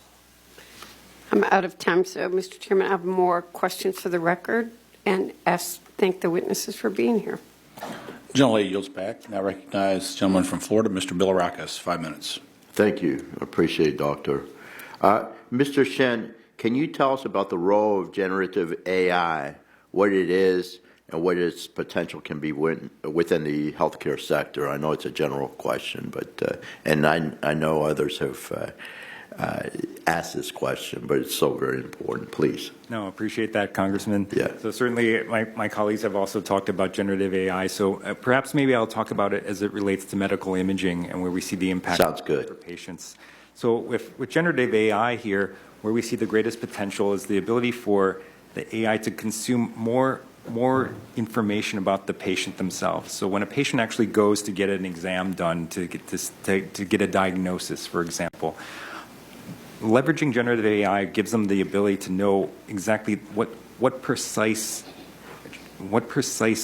diagnosis should we be looking for. Yeah, so not just doing a test just for the sake of doing a test on that patient, but actually doing a test because we're seeking a particular diagnosis that's happening there. So that actually, if you think about it, helps the patient not go through, avoid going through multiple exams just trying to look for what the issue is here. So that's potentially one area. The other area where generative AI has some benefit from a medical imaging standpoint is actually the interpretation of the images themselves. So the ability to be able to take all this complicated medical language and convey the diagnosis to layman's terms for the patient themselves. So the patient gets a better understanding of what's going on in the test results that they've had from that exam. Oh, that's great stuff. We appreciate it. Very exciting. Mr. Shen, I appreciate that your testimony mentions the use of predetermined change control plans. And I was proud to lead the effort in the House last Congress to authorize the use of the PCCPs through my bill that got enacted into law last year. Can you describe the PCCP pathway and explain to us how this can allow for a more efficient regulatory framework and why it's so important to ensure that FDA implements this bill effectively? Yeah, thank you, Congressman, and again, thank you very much for the PCC effort. Yeah, so enactment of the predetermined change control plan allows organizations like Siemens Healthineers to include in our initial FDA product application a description of how the software will be updated rapidly based on new data as it comes about. So without the need to have to resubmit back to the FDA any sort of application or supplement every single time an update happens. So this really helps accelerate and go in conjunction with all the rapid development around a technology like artificial intelligence. The PCC itself, we have to include a description of the modifications, the methodology that we're using, so we provide that transparency that's needed and that we've talked about here today as it relates to that technology here. And again, we're very, very pleased that with your help there that we're able to move forward and make sure that PCCP is part of the FDA process going forward. Thank you. Excellent. One question for Dr. Schlosser. Can you elaborate on the potential that large language models have in reducing provider burden within the hospital settings, please? Yeah, absolutely. Thank you for the question, Congressman. So as I've mentioned in my testimony, I think there are numerous opportunities where our current healthcare system has created what we refer to as administrative burden, added tasks to physicians, nurses, pharmacists, other healthcare providers that don't directly add value to the patient, where they're acting as data entry analysts or transferring information between different providers or different systems. And large language models are actually really good at those types of tasks. If we can train them to understand the data, which is part of the challenge, they can search for information, read complex medical charts, find information from multiple disparate sources, synthesize and understand it, and then serve it up to the healthcare providers in their workflow. And then because they're language models, you can actually interact with them in a natural language way. You can ask questions and get feedback. And so it's a really powerful tool to make the universe of healthcare information around a patient simple and easy to access. Very good. Good stuff. I'll yield back the rest of my time, Mr. Chairman. Gentleman yields back. Now recognize Gentlelady from Illinois, Ms. Kelly, 5 minutes. Thank you, Chair Guthrie and Ranking Member Eshoo, for holding today's critically important hearing. The integration of AI in the healthcare system offers the potential to be a transformative solution to address long-term disparities and access issues. Many in both the healthcare and technology fields have promoted AI as a means to create a more accessible and equitable healthcare landscape, particularly in minority, underserved, and rural communities. Dr. Newman-Toker, I'm hopeful about the potential synergy of AI's ability to improve clinical trial diversity by scanning multiple databases for clinical site placement and patient populations, with the hopes that diverse patient populations can be matched with clinical trials, thus resulting in a more efficient and diverse recruitment process. What incentives or regulations need to be considered regarding AI's use to improve clinical trial diversity? Thank you for the excellent question, Congresswoman. Clearly, diversity in clinical trials is an essential component of eliminating health disparities. We've seen that a large number of treatments that we have studied over the course of time have only been studied in white men or very restricted populations with minorities. And I do think that the potential of AI to identify locations and places where patients can be recruited is a strong one. In terms of the regulatory framework, I do think that some of the existing architectures around clinical trial requirements for diversity are important. I think we're going to have to make sure that we further bolster that as we get deeper into the AI space in order to make sure that we're having overrepresented groups of minorities so that we can do proper subgroup analyses across demographic groups. Thank you. Additionally, this body has worked in a bipartisan manner to decrease the length of time for prior authorization to Medicare populations. While I'm supportive of the use of AI to improve the timeliness of prior authorizations, I'm concerned about multiple recent articles on the use of AI in prior authorizations and the association with high rates of claim denials. So again, Dr. Newman-Toker, the reliance on AI for crucial medical decisions introduces the risk of patient harm. Rigorous testing and validation are imperative to ensure the safety and efficacy of these technologies, preventing errors or misinterpretations that could have severe consequences for patient well-being. In your review of these AI systems embedded in prior authorizations, can you explain why we are currently seeing such disappointing outcomes, and what can we do to help mitigate these troublesome findings? And thank you for the excellent question, Congresswoman. I do think part of the problem here is that this is there's a pre-existing arms race in the space around claims, with insurers generally trying to find ways to reduce their expenditures and deny more claims, and providers trying to increase their claims and the revenue that's generated associated with this. And now we're seeing that escalate into the AI space. I think when we think more broadly about the issue of regulation here, we've been talking a little bit about AI used in the context of healthcare with patients. I think what you're alluding to is all of the AI that may exist out in the periphery around the problem, and that's a totally unregulated space. And that's a potentially dangerous area because we have no idea even what systems are being used for controlling the process of healthcare or access to healthcare, or even direct to patients in the form of symptom checkers and otherwise. All of these things exist outside of our regulatory frameworks, and I do think we need to start bringing some of those into the regulatory framework. Thank you. Dr. Longhurst, I have to give you a chance to comment because you're shaking your head. Well, your questions, I think, are incredibly pertinent. And not only do we need to think about the diversity of clinical trial participants and ensuring equity and how this is impacting the healthcare system and care of patients, we also need to think about our workforce and ensuring that we're creating diversity in the AI workforce. Previous comments suggested we need to train our medical students and other young professionals in these new technologies.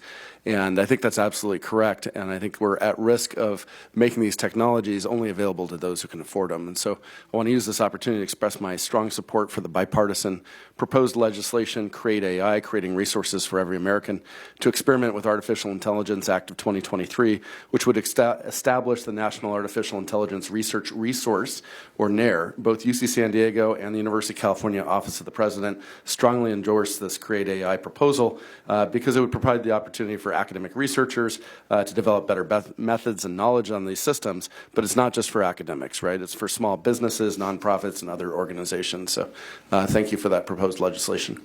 Thank you, and I yield back. Generally used back. Now recognize Mr. Johnson from Ohio. 5 minutes. Thank you, Mr. Chairman, and thanks to our panelists for being here today. You know, artificial intelligence, or AI, is creating quite a buzz around Capitol Hill. That's to say the least, even across the country. It's been met with both excitement and concern. Whether the American people realize it or not, AI is already prevalent in many sectors, particularly in the healthcare space. I have always been an advocate for innovation and development of new technologies, and AI is no different in this regard. I worked with AI when AI literally was just a buzzword back in the early 80s when I was in graduate school at Georgia Tech. So I'm very familiar with the technology, but simply put, AI is a tool that our medical professionals and scientists can use to not only further the development of care and therapeutics, resulting in better outcomes for patients, but hopefully lower costs to families and the taxpayer. Unlike the vast majority of Congress, as I mentioned, I actually have a tech background, and in my time in the military, as well as the time spent in the private sector. I worked in information technology, and I understand the benefits and challenges of AI. It's been around for decades. Take electronic health records, for example. As Congress continues to incentivize adoption, and rightfully so, we're saddling healthcare systems with an immense amount of data. From patient notes to imaging, doctors and nurses are expected to utilize all this information to best treat their patients. That's a lot easier said than done. It's a lot of information.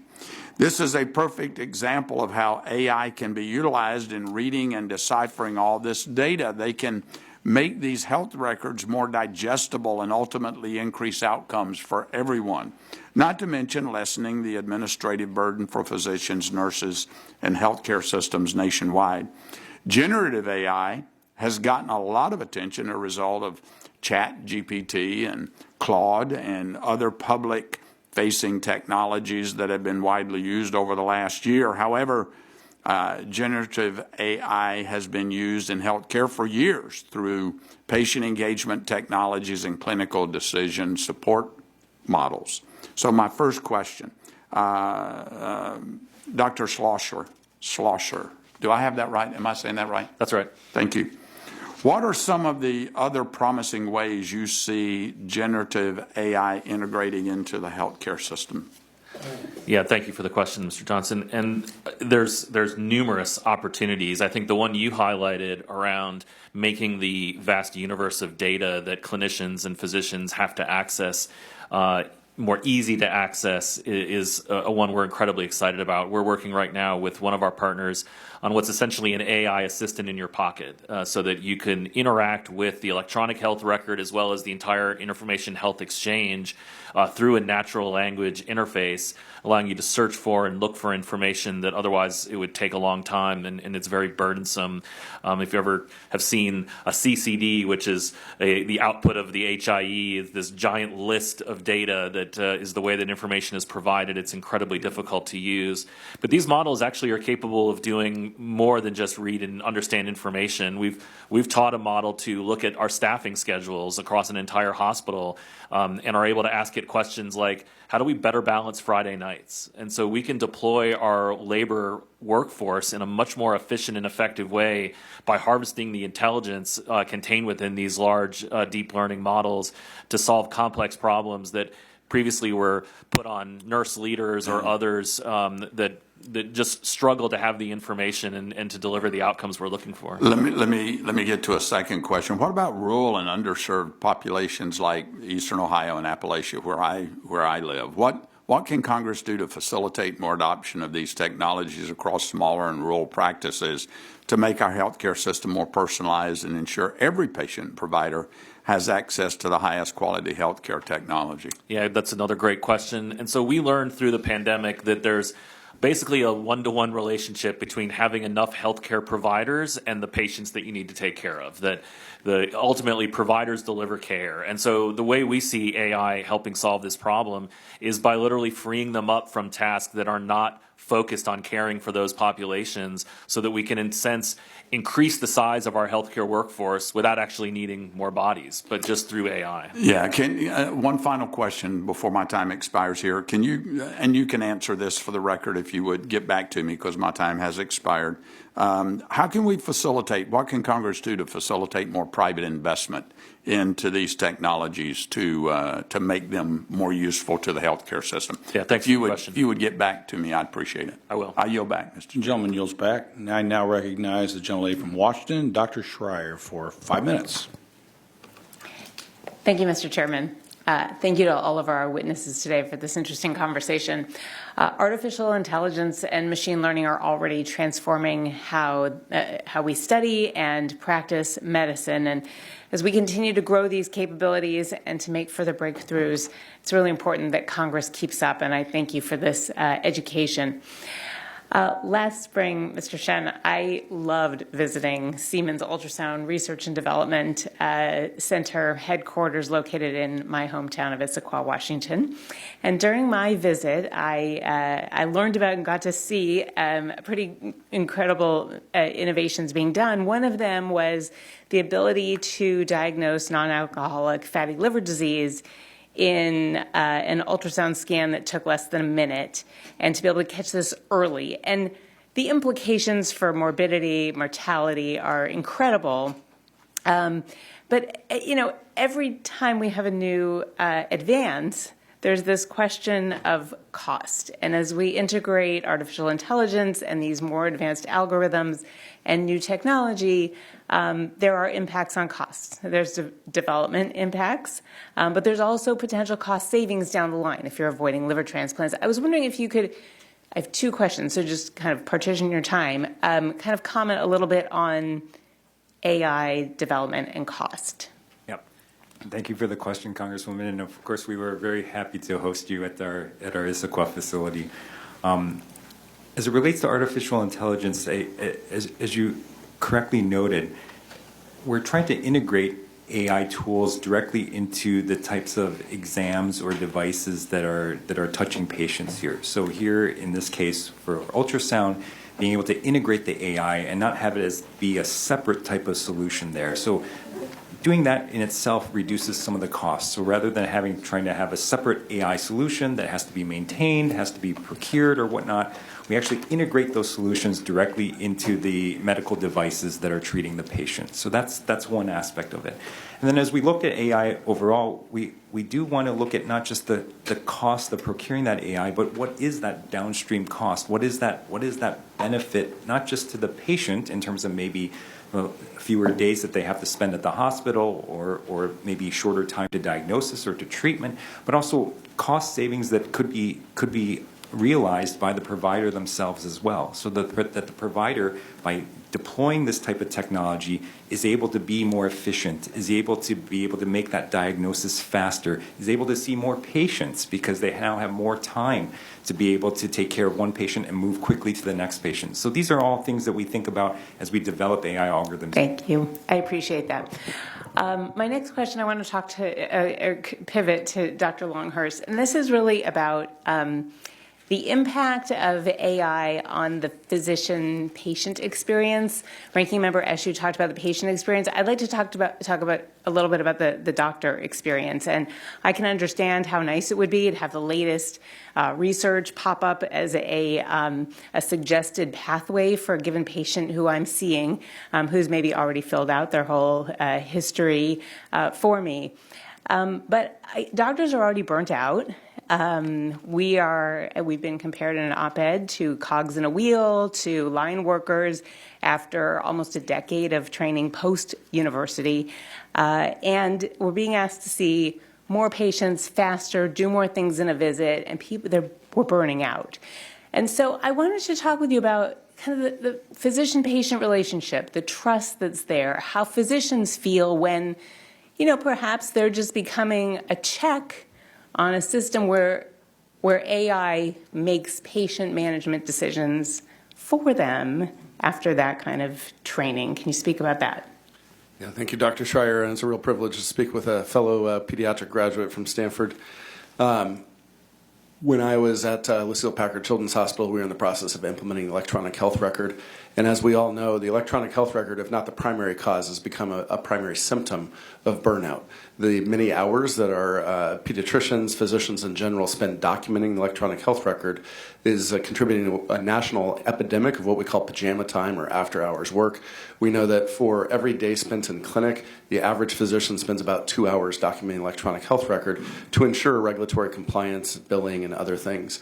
And so where the electronic health record was a really important digital infrastructure for collecting data for quality and population purposes, it's introduced these unintended consequences. I'm incredibly optimistic about AI, particularly the AI scribes that Dr. Schlosser described as being a solution to help decrease the burden that was introduced by the electronic health record. So we're seeing just incredibly positive results from pilots using these scribes. Unfortunately, the technologies are still quite expensive, but as they become commoditized and continue to demonstrate outcomes and privacy, I think this is going to help us to remediate some of the burnout that has happened over the last decade. Thank you. I appreciate that. I yield back. Generally yields back. I now recognize myself for 5 minutes. While I'm only just beginning to learn about how AI can contribute to healthcare, I recognize it has great potential. I was a cardiothoracic surgeon before I was in Congress. And I do believe that ultimately technology used properly will help us control cost. I really believe that. As an example, a top priority of mine is legislation that would allow real-time prior authorization decisions by Medicare Advantage plans and ultimately by all health plans. I recognize that AI would make real-time decision-making far more feasible and expect that it would be used for this purpose. At the same time, we're hearing allegations that health plans are making coverage determinations using AI-powered tools that are ultimately shown to have high rates of errors, as was mentioned by Ms. Eshu, the ranking member, in her opening statement, resulting in patients paying more for health care or perhaps foregoing necessary medical interventions. Basically, these are improperly denied claims. Recent media articles have outlined this situation, which is unacceptable, and I would argue that this should be investigated by Congress. I say all of this to remind my colleagues that our approach needs to be balanced and to remind the companies using AI to do so responsibly. This is a statement, Mr. Schlosser, as long as the AI can properly populate the record to obtain appropriate reimbursement for the providers involved in the case, you'll see wide acceptance of it. Even if their record is there, but it doesn't properly reimburse the provider for their care, then it'll be a struggle, and I'm assuming it will probably do that. That's a major issue for providers. The documentation that is required by the federal government for reimbursement, honestly, in my view, has been a problem for a long time. Another issue in our healthcare system we will need to think about is using more AI in how we train and educate medical professionals to use it appropriately. I'm going to address this to Dr. Nguyen. Your testimony mentioned using AI to train and educate medical professionals. There may be a risk that our future providers will become overly dependent on technology, resulting in less well-trained providers in the art of clinical decision-making. I'll give you an example, Google Maps. It's not direct, but I have adult children who are in their 20s. I mean, they can't navigate anywhere without Google Maps. I mean, they literally don't know what direction they're going. To go around the block, they map it. I would call that an over-reliance on technology. It's not a direct correlation, but kinda. So how do we begin to train these professionals on the uses of AI and increase the awareness of the pros and cons? And is that something that medical schools are beginning to think about? And if not, should we be? Thank you, Dr. Bouchon. That's a very prescient example. I, too, have a lot of trouble navigating without Google Maps, so I fully understand that. I think that, our institutions, very rightfully so, focus on the art and science of medicine, right? At the same time, I think it is very, very important that institutions leverage these new AI technologies to create learning experiences, first to enhance the learning experiences and make them more efficient, enabling students to really hone in on the most important concepts that they need to know in an efficient amount of time. Second, I think it's very, very important that these institutions train and educate their students on the nuances of these technologies. It will be unavoidable that doctors of the future use these technologies whether or not they are trained in them. And so the most important way to prevent over-reliance is to educate them on the limitations of that technology. I would agree with that. Don't get me wrong, I'm a big supporter of technology and innovation in the healthcare space. I guess, Mr. Shen, you can talk about maybe, real time. Are we seeing medical professionals real time over-relying on AI as it relates to the evaluation of, for example, CT scans, MRIs, X-rays? Are the people coming up being properly trained, I would say, I guess, on the positives and negatives of this situation? I mean, that's going to be really important, right? Yeah, no, this is a great question, Vice Chair Bouchon. I think to echo what Dr. Nguyen was talking about, what's critical here is transparency around the artificial intelligence, not in terms of how you actually use the AI, but how is the AI making that clinical determination and educating these upcoming physicians on how the AI is actually making that clinical determination. Thank you both for the answer to that question. It's really important. Now, I recognize Ms. Custer from New Hampshire, 5 minutes. Thank you so much, Mr. Chairman, and thank you to all of you for sticking with us. We appreciate it. Today's hearing is an opportunity to understand how artificial intelligence can help patients, providers, and researchers. To fully realize this potential, we need to ensure that AI tools are safe and equitable. I want to use this hearing to discuss one opportunity and two concerns I have with AI health. For the opportunity, I'll look to Dr. Newman-Toker. In your testimony, you described one potential benefit to AI is that it can improve patient outcomes through more accurate diagnoses. Could you give us some examples of how AI tools could benefit public health? Yes. So thank you very much, Congresswoman, for the excellent question. As I noted in my testimony, we've recently estimated that about 800,000 Americans die or are permanently disabled each year from diagnostic error with serious medical illnesses like stroke, heart attack, pneumonia, sepsis, etc. There's an enormous potential public health impact of being able to close that gap, that quality gap, with AI-based detection of using laboratory data and vital signs for things like sepsis, using video-based interpretation of eye movements for stroke diagnosis is some of the work that we've been doing. So I think there's tremendous potential in that space, and at the same time to deal with some of the concerns raised earlier about costs. Because when you realign, when you actually improve diagnosis, what you do is you cut down on both false positives and false negatives at the same time. And by doing that, you save lives by catching the cases you had missed, and you cut costs by not over-investigating the patients that didn't need that investigation. So I think it's a tremendous public health opportunity. Good, thank you. Two concerns. I'm worried about bias in the data.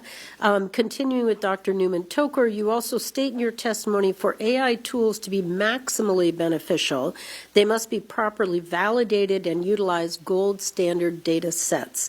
What steps can companies and researchers take to ensure that the data that's being used to train AI systems is accurate and without bias? Thank you for the wonderful question. I do believe that this is the foundational challenge that faces this whole area of AI in healthcare. The issue of creating gold standard data sets is there's not a simple solution to that problem.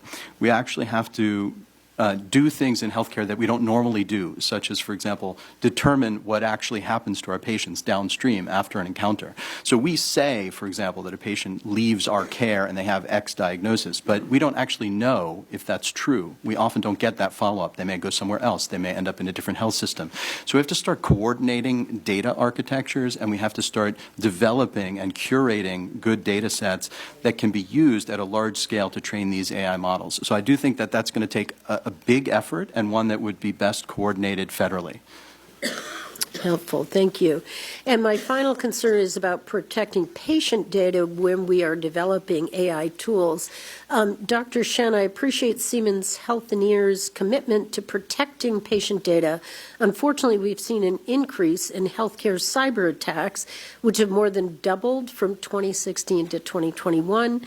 What steps does your team take to ensure patient data being used to train AI tools is protected from cyber criminals and just plain bad actors? Yes, very, very, very timely question, and really appreciate that, Congresswoman. So here at Siemens Healthineers, we take data privacy and patient data privacy as a core component to how we approach the development of artificial intelligence.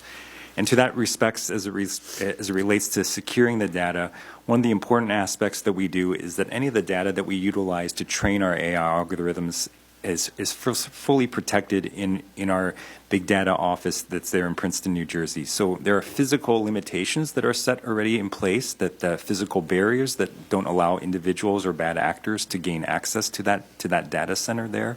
And then from a cyber standpoint, what our big data office does is that they actually control who has access to the data itself, and in terms of controlling internally the audit that's needed in terms of who are the users that can access that clinical data to do the algorithm training. So they have the ability to audit the user access and restrict the user access to only the individuals who need to be accessing that data.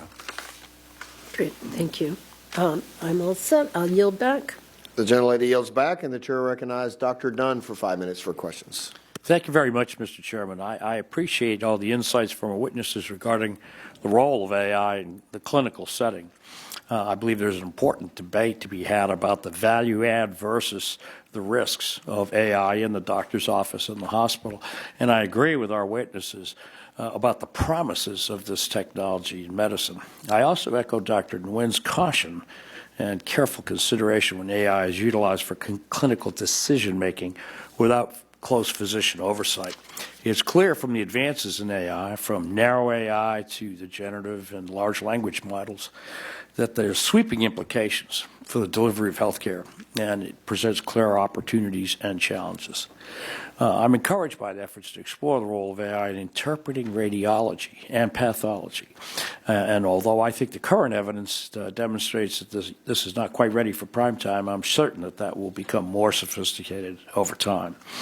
I am especially optimistic about the ability of AI platforms to reduce administrative burdens and simplify clerical tasks. I appreciate the questions that Dr. Schreier asked on that in that queue, and that's a real problem. As we all address burnout, physicians are spending a quarter of their time or more on administrative tasks. So that's a huge. I would have loved to have had that when I was practicing, quite honestly. I do have some concern that the private practices may struggle with the upfront cost of adopting AI technology, and I urge the industry to think creatively about ways to provide access to that technology to the full spectrum of provider settings. And to echo Mr. Johnson's concerns with our rural communities, rural providers who will be further disadvantaged if they don't have access to that. If those technologies are only accessible to those with the resources, we may have an even worse shortage in rural medicine. So, Dr. Nguyen, can you briefly comment on any specific challenges that rural or private practices may face when trying to adopt something like Transcarent? Yes, Congressman. So to address your question, I think there are always going to be challenges with the rural and private practices which are just simply smaller in size, smaller in staff, smaller in budget, right? The challenges come in many ways, shapes, and forms for any technology adoption, AI included, and that is the capacity to assess, right, the right tools to adopt and the budget to adopt them. I think it's very, very important, right, to continue to support the development of AI tools amongst the private industry in a safe and non-biased way, because that is actually, in my opinion, the fastest way that ultimately a lot of these practices will experience and be able to use these generative AI tools is when the vendors and the tools that they use begin to incorporate those, right? When we began adopting EHRs, right, most of these private practices had access to EHRs once vendors began to build it for those practices specifically. You know what I'd like to do? I'd like to do offline out of this hearing, have somebody from your company come tell me what's your pricing mechanism, for different practices and how they can adopt that in their office. So that'd be something we could do separately. Dr. Schlosser, briefly, what are some of the ways you've seen AI improve efficiencies for patients, improve their experience? Well, one thing that all the clinicians and probably everyone in the room will acknowledge is that we ask patients the same questions over and over again. We're constantly burdening them with delivering their entire health history at each interaction along a healthcare journey. And then if you change systems or go to a different physician, you start that entire process over. So I think the ability of AI to help us wrangle this entire universe of healthcare data that exists across multiple disparate EHRs into a longitudinal record of the patient that clinicians and patients can easily access. Just access, you're right. So I spent more time as a patient than a doctor the last few years up here in Congress. And I have to tell you, I filled out my history probably 1,000 times. Yep. It's just an amazing experience to me. Dr. Longhorst, your testimony, you made reference to a study, I believe you were co-author on that study actually, in which an algorithm was rapidly deployed to analyze chest x-rays in COVID-19 patients. Every clinician I know has been reading chest x-rays for 40 years. What specific advantages did you confer to these physicians? Yeah, great question. Thank you. I can tell you the day that we rolled this algorithm out that I walked through the emergency department and asked if our attending physicians had used it. And one of them said, yeah, last night we got a chest x-ray on this woman who was in for cardiac symptoms. We didn't see a sign of pneumonia. The radiologist didn't call any pneumonia, but the AI showed some color, and because of that, we ordered a test. I said, well, what did the test show? And the answer was, well, it takes 24 hours to come back. It turns out that test was positive. That patient was diagnosed with COVID early, before symptoms. Patient was proactively hospitalized, did not need critical care, went home safely. And to me, that was a really great example of the AI finding a signal that we would not have found otherwise as a human. And that's the kind of promise I think the technology holds when deployed appropriately. Thank you, Dr. Longhurst. Thank you, Mr. Chairman, for your forbearance. I yield back. Gentleman yields back. The chair now recognizes the gentlelady from Massachusetts, Ms. Trahan, for 5 minutes for questions. Well, thank you, Mr. Chair, for holding this hearing and to all the witnesses here today. AI in healthcare has the potential to transform various aspects of the industry by offering new solutions, improving efficiency, and enhancing patient outcomes.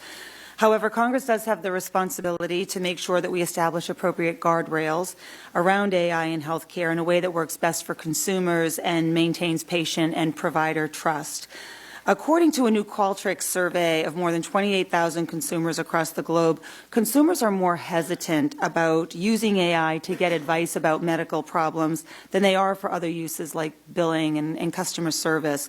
As the use of AI in medicine becomes more commonplace, patients have raised raised logical comments around privacy, transparency, ethical considerations, human oversight, errors and misdiagnoses, and access issues. With this in mind, I just welcome the opportunity to discuss some of those issues today. Many of my colleagues have already brought up valid ethical considerations around AI, including biases in algorithms, potential discrimination, and AI's impact on vulnerable populations. As AI advances into healthcare and begins to play a role in making medical decisions, I'm curious if there are differences among various patient demographics in their willingness to consent to AI decision-making and whether those preferences may unintentionally skew algorithms.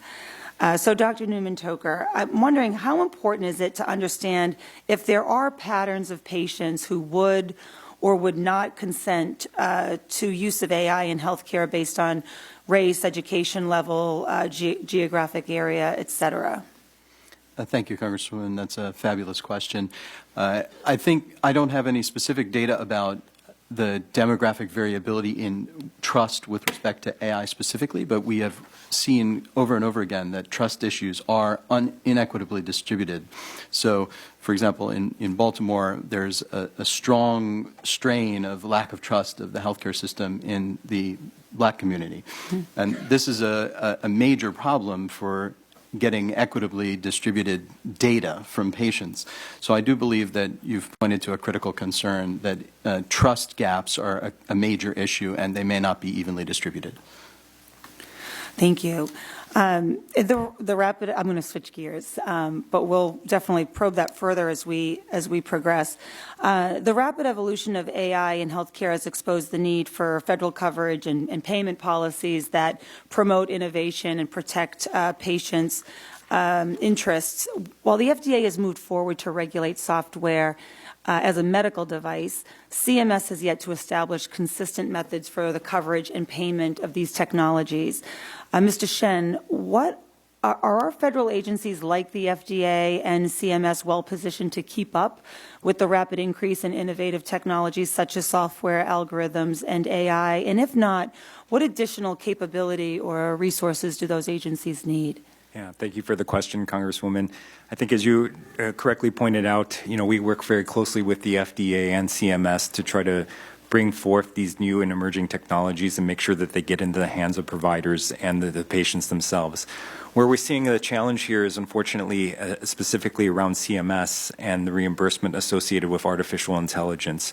Today, unfortunately, there's inconsistency in terms of how this technology is being reimbursed, and that inconsistency and uncertainty translates to providers being unsure whether they should make the investment in artificial intelligence, not knowing whether they will actually get reimbursement or not for this. So we see this as actually inhibiting and creating a bit of an adoption problem and preventing the patients from ultimately benefiting from this technology. So we would love to see opportunities where working with this committee here, trying to figure out a better way to work with CMS to maybe establish some sort of payment that allows the different providers to move forward with investing in artificial intelligence and helping everybody understand what the true value of this technology is. Right. Thank you. I couldn't agree more. And while there is warranted skepticism around the use of AI in healthcare, we're all excited for increased applications of AI and how they will positively impact patient outcomes. Dr. Longhurst, how are we already seeing AI used to enhance progress to treat diseases with no known cure like Alzheimer's and MS? Oh, I looked up. Where'd he go? Can anyone else Dr. answer that Longhurst question? had to step away. I'll, as the neurologist on the panel, I'll field that one. I think there's tremendous potential for AI to do early detection of disease, chronic disease in particular, such as Alzheimer's disease. You can imagine if we can make diagnoses 10 years in advance through information coming out of wearables or eye movement analysis, we will be able to then apply early preventative therapy. So I think there's a lot of potential there. Well, thank you, Dr. Newman-Toker. Appreciate, Mr. Chair, I yield back. The gentlelady yields back. The chair recognizes the gentleman from Georgia, Mr. Carter, for 5 minutes. Thank you, Mr. Chairman, and thank all of you for being here. This is obviously a very hot subject on Capitol Hill.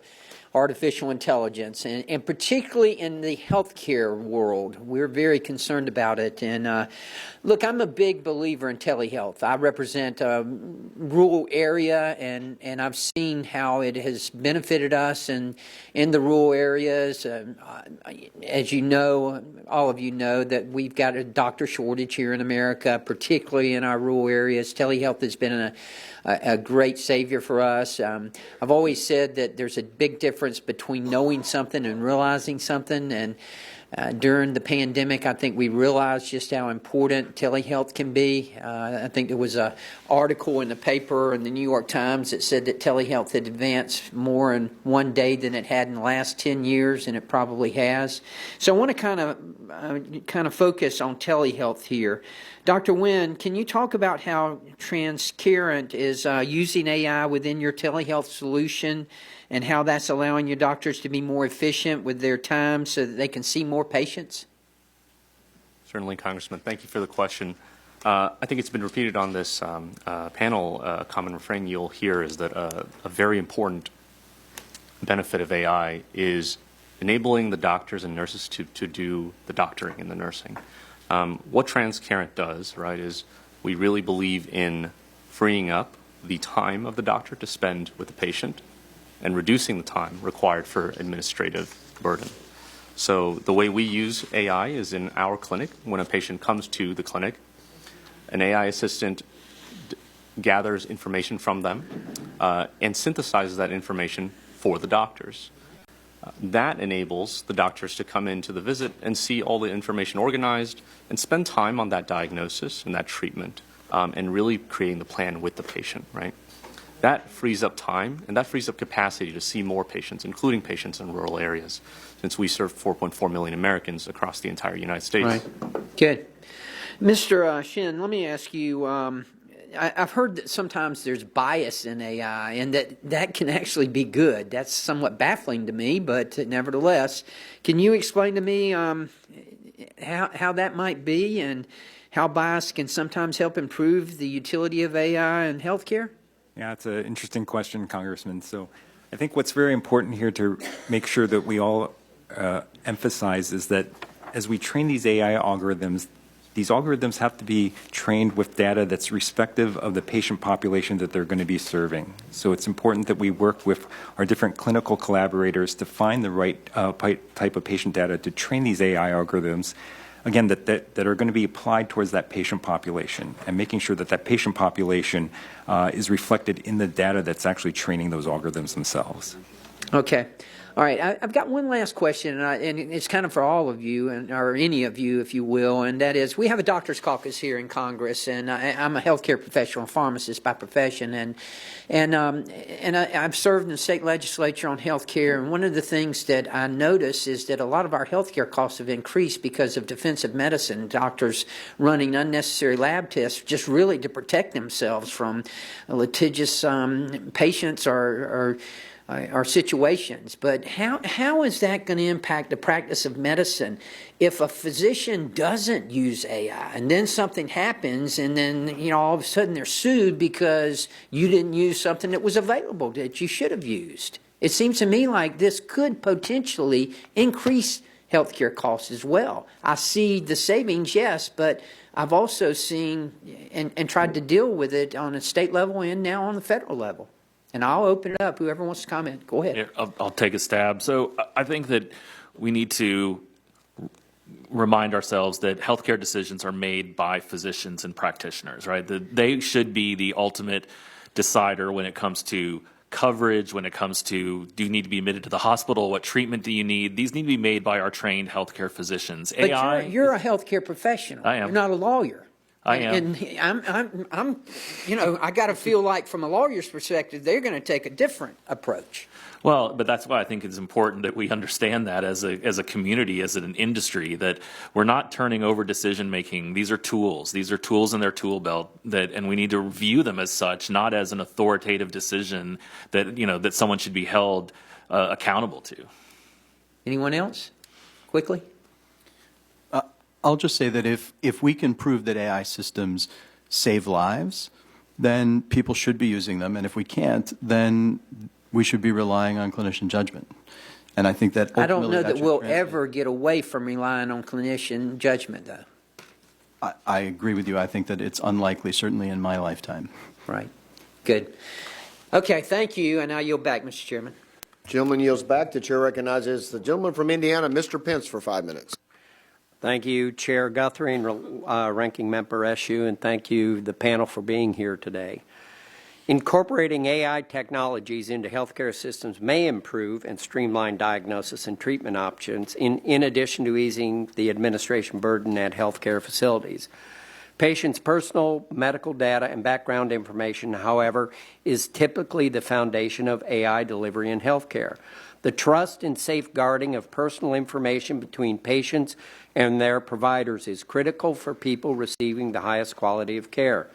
In the ecosystem of electronic apps and wearables, there are areas where healthcare data is not clearly protected. I had a hospital in my district in Hancock County that was on 60 Minutes a number of years ago. That's why this committee needs to consider a federal data policy law to set the foundation of protections on how such data is collected, used, and shared. We should do that before we can look at regulating AI in healthcare and find the balance in simultaneously encouraging private innovation. Our increasingly digital world leaves Hoosiers and all Americans in the dark about who has access to their information.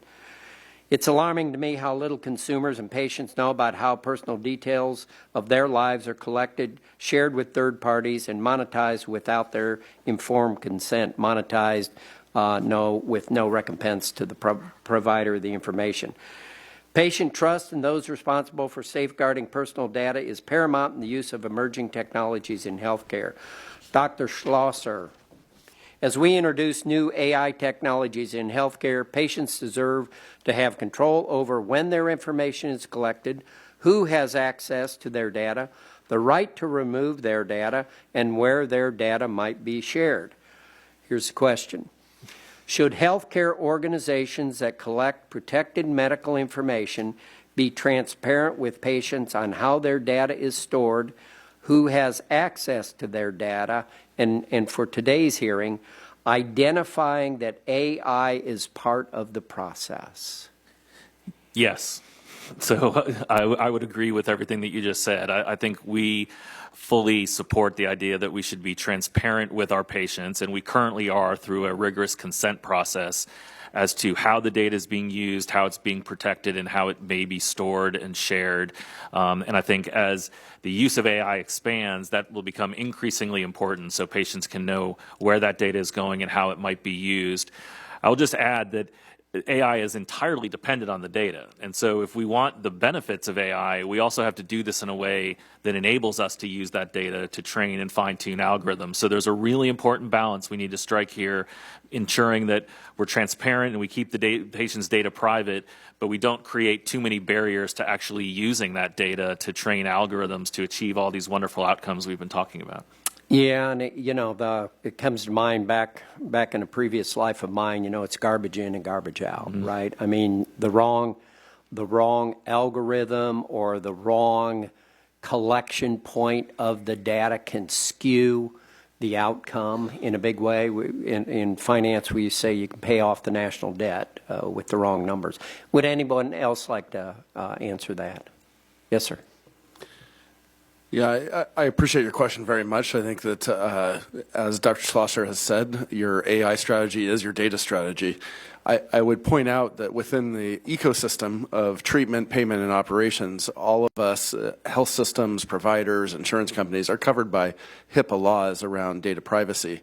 And where I think that the greater risk lies is with these consumer health apps and others that are accessing data either directly from patients, from health systems with patient consent via the 21st Century Cares Act, and other mechanisms. And I think you're absolutely right. There's a lot of healthcare data floating around that is not subject to HIPAA today today because of these mechanisms. And so I think it is a risk and something that should be looked at legislatively. And your concern is that that would go into AI computation? Is that what you're referring to? I think there's a number of risks of those data sets being used either to generate algorithms without transparency or to target for advertising, other types of uses to patients without their awareness. I go to the doctor and I Googled all the answers, right? So, yeah. Okay, thank you very much. Mr. Chair, I yield back. Gentleman yields back. Dr. Joyce is recognized for 5 minutes for questions.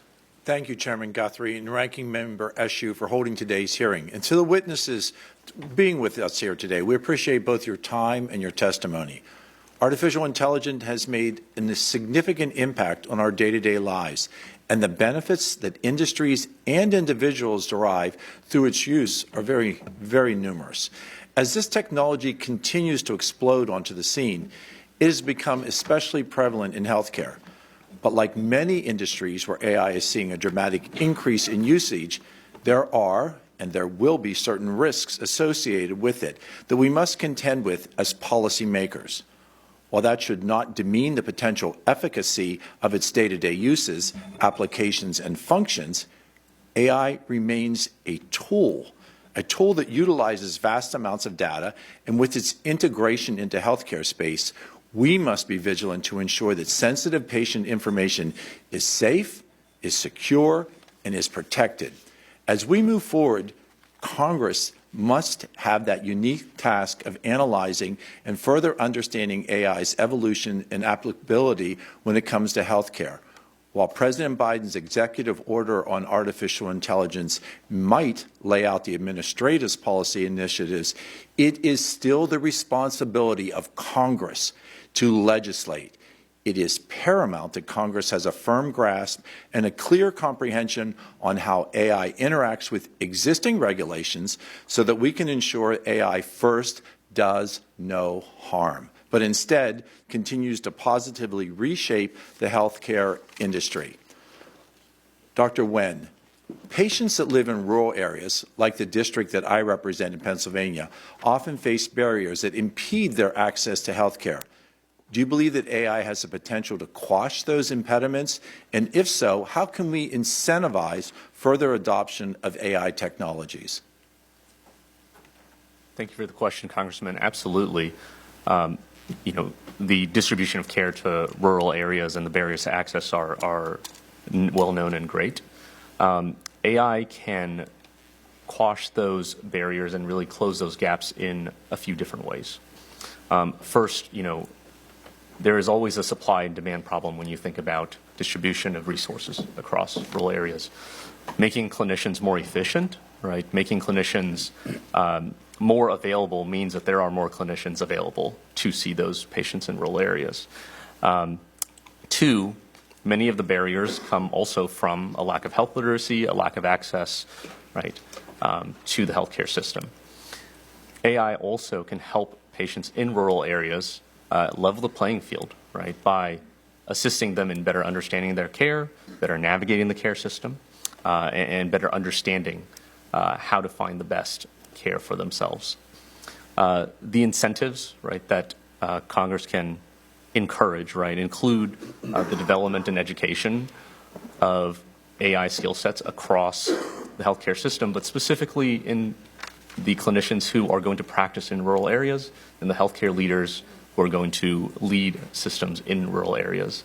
That education is very, very important, as I mentioned in my statement. It doesn't come naturally to many of our institutions, but it's, yeah. Thank you. Dr. Schlosser, welcome to another Johns Hopkins trained physician. I took that to Congress, you took that another direction. The FDA has been regulating some forms of AI under existing authorities for drugs and biologics, as well as medical devices. Do you think that the current regulatory structure is sufficient to keep up with the innovation in AI's uses in healthcare? Yes, and thank you for the question.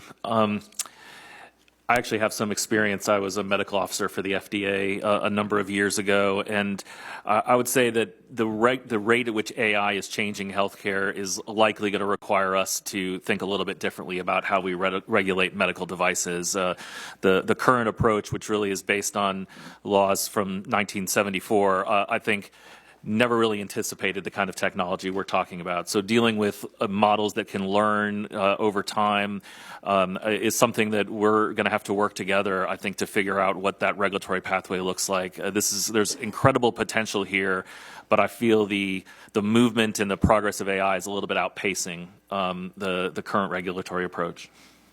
Thank you. And Chairman Guthrie, briefly before I yield, I ask unanimous consent to enter into the record a letter of support from the American College of Surgeons. Seeing no objection, so ordered.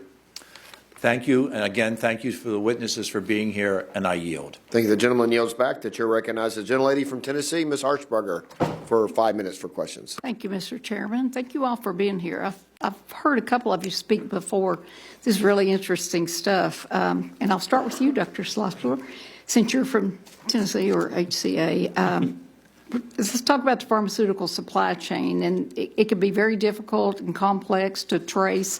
And as a pharmacist, I'm responsible for knowing every step in that process in the supply chain, from the manufacturer to the dispensing of the drug because of the pedigree. How can AI be used to help pharmacists in their role optimizing medication use and patient health outcomes and providing patient care? How can we use that, and hopefully we can be reimbursed for that? Yeah, well, thank you, Congresswoman, for the question. And I think there's tremendous opportunity. We actually already use varieties of artificial intelligence in our pharmacy processes, and we've actually done this for years. We have heuristic models, which are basically rules-based models that are constantly surveilling patient charts, looking for opportunities that can serve up to the pharmacist, be they drug interactions or substitutions or places where we can be more efficient or provide more effective treatment. And so I think those models are only going to improve and get better with the advent of these more advanced artificial intelligent algorithms. I think the same is true for our pharmacy supply chains, and we've mentioned this already today, but the ability to get predictive in understanding the demands and needs of our patients on a hospital or even unit basis, and then be able to go back upstream and ensure that we have the adequate supply to meet those demands. And if we don't, can we make kind of preemptive steps to ensure that we can maintain adequate supplies is another area that we're already working on, and I think there'll be great benefit. Very good.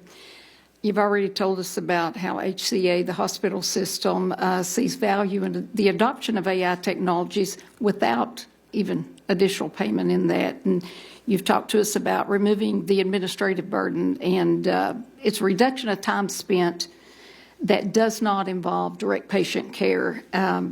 So this is my question, and this is your chance to tell me what to do. What recommendations do you have for this committee in creating payment models in AI for healthcare services, application, and add-ons? Yeah, and some of my panelists have had a chance to weigh on this already today. I do think as this technology advances and it becomes more a meaningful and central part of healthcare delivery, that CMS is going to have to find an approach to reimburse for this technology. And in my personal opinion, it's not that different than the initial approaches they tried to take around chronic disease management of how do you reimburse for sort of the ongoing work that in this case an algorithm would do to help prevent complications, to help reduce cost. The last comment I want to make here is that I think we have a great opportunity with AI, since we're at the beginning, is to take a business case-minded approach to how we deploy this technology and not have it just be another technology that we deploy that adds more cost, and then we try to add more reimbursement and therefore drive up the cost of the healthcare system, but instead be really thoughtful about how can these technologies make us more efficient and more effective and decrease the overall cost of the healthcare system as we deploy them. Well, we're going to have to. So you will continue to exist. Dr. Longhurst, how do you think AI and medical liability intersect? Fantastic question. Thank you. As was previously mentioned on this, AI is a tool. whether it's being used for diagnosis or treatment options or others, ultimately the liability for treatment of the patient rests with the treating physician. Yeah. And so we've had perhaps not AI tools for a long time, but we've certainly had clinical decision support tools for a long time that suggest potential drug-drug interactions or dose range errors and other things. And the liability has always rested with the treating clinician to see these alerts, manage them, but make the best decision for the patient. So I think the real question about liability in AI comes if you take the human out of the loop. Right. If there is a step that's taken towards making diagnoses without clinicians, then it begs all sorts of other questions about licensing these tools. Yeah, exactly. Do you see a scenario where litigation might increase if doctors don't utilize AI? That is a fantastic question as well. In fact, a recent Boston Globe survey of patients asked, would you see a doctor that was not using AI? And the predominant answer from patients was, I would be concerned if my doctor was not using the latest tools. Okay. So I think, as was recently described by Dr. Newman-Toker, if these tools are shown to be best practice, if they can decrease mortality, if they can increase survivorship, then they will become a best practice that should be used in every case. Okay. Thank you, sir. And I think I'm out of time, so I yield back. Thank you. The gentlelady yields back. The chair recognizes the gentlelady from Iowa, Dr. Miller Meeks, for 5 minutes for questions. Well, thank you very much, and I just want to add in my own personal experience with electronic health records as a doctor, and it's much more than 2 hours of my time after seeing 35 to 40 patients in a day. Just as an example, on a global post-op no charge, after I finished completing my medical record, it took an additional 6 clicks to put in no charge. Now it takes me 10 seconds to write in-C. It took 2 minutes to 6 clicks to no charge. So it certainly does lead to burnout. I'd also like to follow up on something Dr. Longhurst said, and then also Dr. Schlosser. And certainly the FDA has not kept up with medical devices utilizing artificial intelligence, not only generative, but repetitive machine learning. And at the University of Iowa, Dr. Michael Abramoff, MD, PhD, has one of those first medical devices that's approved by the FDA. And then I'd like to submit for the record an article on effectiveness of artificial intelligence screening and preventing vision loss from diabetes, a policy model. And then that would lead to reimbursement. And what's great about this is that it increases access by having a device that can be put into any person's office, whether it's an eye care provider or family practitioner. And then the second letter is a letter of support from Johnson & Johnson that does talk about privacy, equity, bias, and transparency in the system, since those things have been brought up. Thank you. We're going to accept the documents list at the end. We'll make sure those are included and give my friend here a chance to review. Thanks. I know I did it first because I'm older and I forget things. So Mr. Shin, we've heard a lot about AI over the past few years and the potential risk attributed to unregulated AI integration. However, the FDA has been regulating software-based medical products since the 1970s, and we know that AI integration into healthcare has already raised the status quo of care.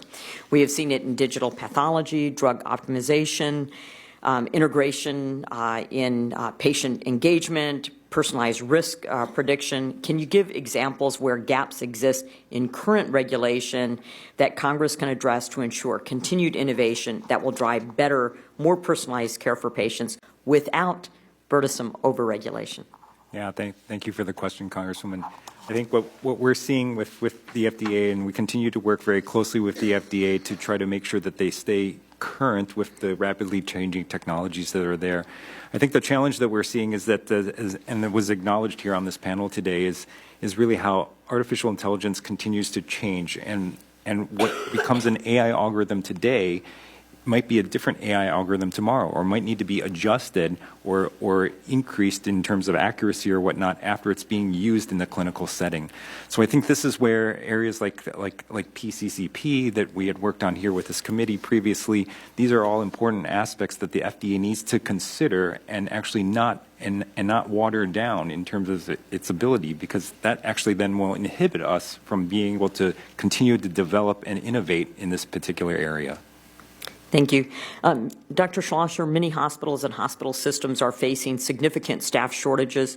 We're seeing AI as a meaningful tool to help alleviate some of the administrative burdens that are driving providers away from the medical profession.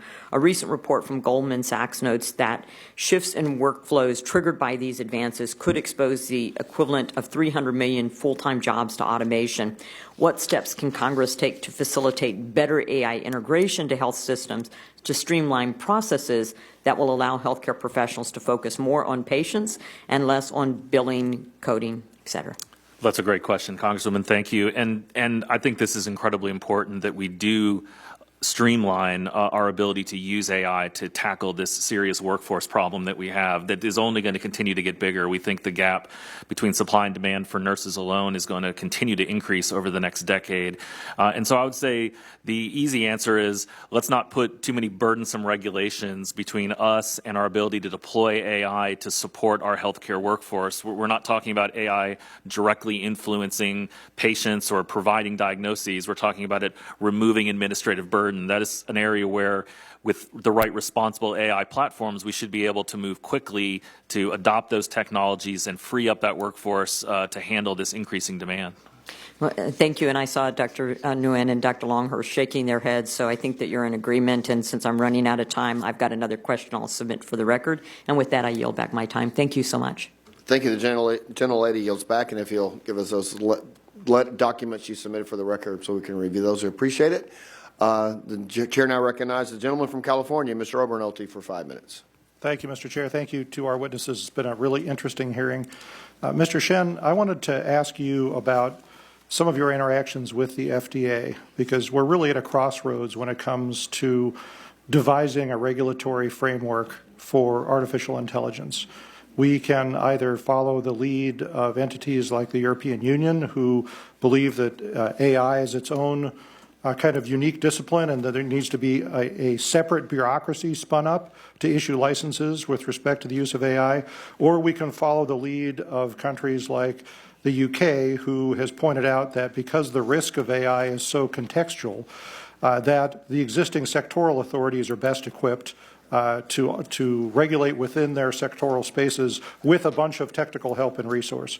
So I was curious. I mean, we have to choose, right? We're at a crossroads. We can go one way or the other way. There's really no middle ground. Which of those two paths do you think we should follow? Is it easier to teach the FDA what it doesn't know about AI, or is it easier to teach a brand new agency everything the FDA already knows about ensuring patient safety? Yeah, very good question, Congressman. I think certainly this is a tricky topic, but I think what we have to remember is that at least in our industry, from a vendor perspective, we have been working closely with the FDA for many, many years here, and we work as Siemens Healthineers. We have direct dialogues with them around this topic on a weekly basis. I think the other thing that's important to remind ourselves here, especially in the context of artificial intelligence, is that AI can't not just be considered as a separate type of technology, but this technology is also being embedded into the medical devices themselves as well. So, for instance, CT scanners or MRI scanners, they have AI that's built in there into that system that allows for better image quality or faster exams for the patient. So a lot of benefits to the patient are happening already with the AI technology built into the medical devices themselves. So we have to consider that, especially when we consider how we want to move forward with the FDA. Right. I think that's a good point.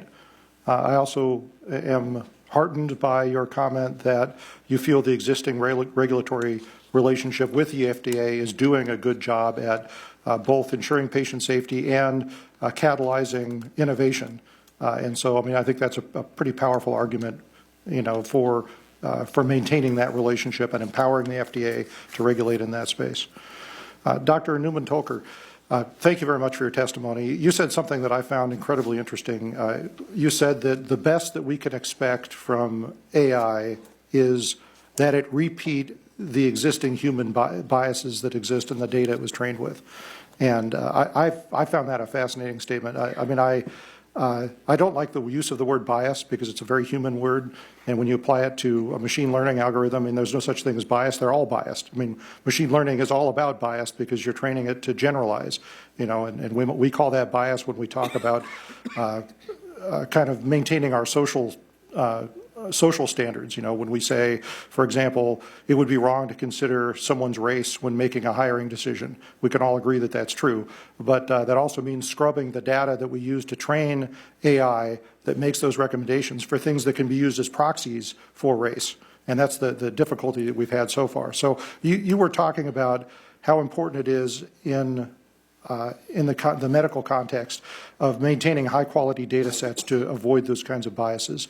How do we ethically navigate this space of patient consent? If you have a chest X-ray, and I think it was Dr. Longhurst that was talking about detecting COVID pneumonia from a chest X-ray. If you're a patient, you come in, you get a chest X-ray, you have not consented for the use of that X-ray to be used to train a machine learning algorithm. Do you have the right to say, no, I don't want my data used? And if you do, the problem is that is introducing bias into the algorithm because, from a statistical sense, you're biasing the outcome of the algorithm because who knows what else the group of people who would withhold consent have in common, right? So a statistician would say that's a serious problem. So how do we navigate that space? How do we protect the patient data at the same time avoid biasing these algorithms? Thank you, Congressman. This is a great question. So, I come from the world of clinical research where there's always the opportunity to refuse to participate, and I'm generally of the mind that should always be the case, that if patients wish to opt out, they do. It does create a certain bias. There's a volunteer bias of those who want to participate, but I think that's a bias we can accept. As far as the issue of the replicating the sort of human biases, as I mentioned in my testimony, I believe that we have this exists at two different levels, but the most important piece is where our biases are causing us to behave differently as clinicians. So if I don't order the same test in a black patient that I order in a white patient for the same circumstance and the same condition and the same appropriateness, that's the kind of bias that I don't want to replicate in my AI systems. And I think that's why well-curated gold standard data sets are so critical. Yeah, I would agree. And I'm an AI optimist, so I would actually argue against your statement, that the best we can expect is the replication of existing biases. I think it's a golden opportunity to remove the biases. Well, I see I'm out of time, but thank you very much for your testimony. I'll yield back, Mr. Chairman. Thank you. The gentleman yields back. We now have a vote on the floor, but we only have one member left to ask questions, so we're going to hopefully be able to complete this now. So we'll get started on that. The next member to speak is our gentleman from Texas, Mr. Crenshaw, for 5 minutes. Thank you, Mr. Chairman. I'm glad we're doing this hearing. I think we need a lot more hearings on AI on multiple subjects. I think healthcare, the utilization of AI in healthcare might be the least of our worries. I also worry that we're not always talking about this in an accurate way. We're not properly differentiating between advanced algorithms and AI. We're just saying AI. And that's not from our witnesses. That's just that's for Congress. That's for America. If we're going to properly regulate it, and I'm going to ask you what you guys mean by that. A few of you have said we need to properly regulate it. I'm genuinely curious how and what we do. But we have to talk about it accurately first. We mean machine learning. And we mean machine learning that you can't actually look under the hood and change. That's where it gets scary. If we're talking about advanced algorithms, look, people call Facebook and Instagram listen and watch my actions, and they make predictive analysis based on that. I've heard that used in tests like today and called it AI. It's not AI. You can change that algorithm. You can change how that works. Programmers can go in there and change it. AI you cannot change. You cannot look under the hood. And so I think we just need to be really accurate about what we mean by AI. AI is meant to mimic a person. And that can be really amazing, especially for healthcare. And so I think things we have to talk about is, well, what data inputs go into that machine learning? Is it everything? That's how you get ChatGPT. And what kind of person is it mimicking? A good person or a bad person? This stuff gets really scary really fast. When we're talking about healthcare, it seems kind of obvious that you're going to limit the data inputs. Does that need to be a law? Is that one of the regulations that y'all are talking about? So actually I'm going to stop there and ask you, a couple of you said that we need to regulate it, but I'm curious what you mean by that. Dr. Newman-Toker, maybe you could start because I know you said that. Sure. Thanks very much. I think your question is very pertinent, Congressman. In terms of regulatory oversight, I do think that there are certain gaps with respect, in particular, to diagnosis in this AI space. So I believe that, for example, if we think about direct-to-patient symptom checkers for diagnosis, where there's a legal disclaimer at the bottom that says this is not medical advice, but patients are taking it as medical advice, that it's really incumbent upon us to pay more attention to that consumer health space, as has been brought up previously. So kind of like a digital watermark almost. Like I've talked about that before with respect to AI. Like it should be known that whatever this output is from AI, not a person. Right. Not just that, but when people are making decisions about how and when to access the healthcare system, and it's based upon some kind of algorithmic decision making that's behind the scenes, there should be an accountability in that framework. And right now, there isn't any accountability to everything that exists outside the proper confines of, say, the hospital setting or a clinic. Before you get to the healthcare system, there's a lot going on that we need to regulate. Can you give me an example of what you mean by that? Yeah, so let's say that somebody types into their symptom checker that they're dizzy, and the symptom checker says, don't worry, it's nothing, it's little rock crystals in your ear, and you can stay home. This is hypothetical, by the way, or is it not hypothetical? No, it's not hypothetical, actually. There are a lot of symptom checkers that are out there. They've been studied pretty significantly, and they've been looked at, and their accuracy is often quite low. And these are just websites I can go to. They're not FDA regulated. Correct. And what essentially happens is that at the bottom there's a legal disclaimer that essentially says this is just a toy. If you want real medical advice, ask your medical professional. But that's not how patients are dealing with that. And I do think that some of those decision-making, you may have a stroke that's causing your dizziness. And if you need to be sent to the emergency department, but this system, this AI system that's out there, unregulated, is saying to you, don't worry, just stay home, that's a real risk to the public health. I think there's broad agreement here that we would never want AI to operate independently.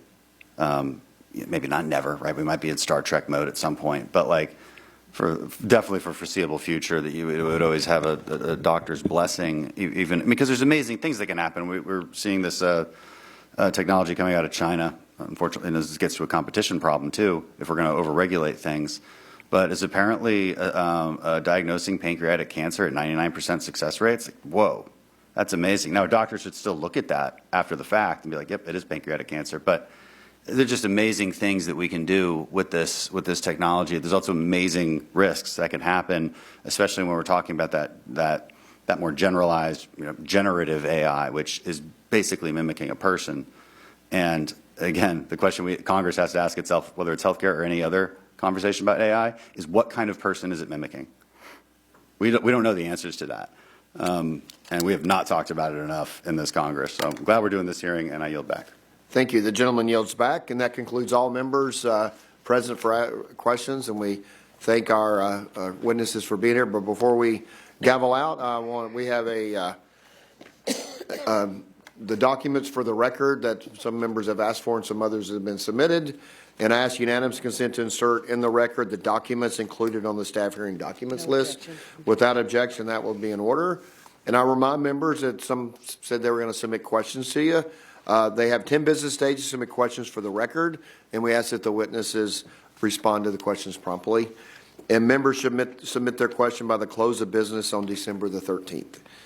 And again, we appreciate every one of you being here and your time.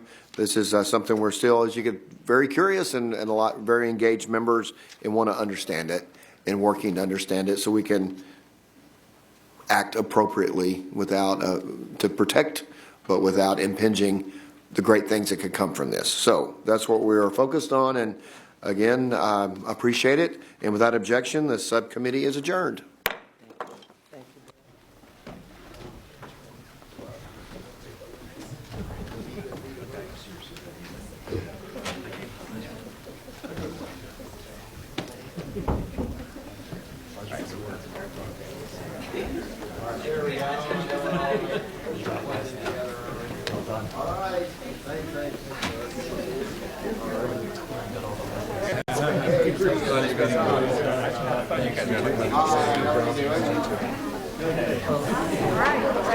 Yes. Okay, let's go. Let's do it. Good to see you, Jay. How are you, Kara?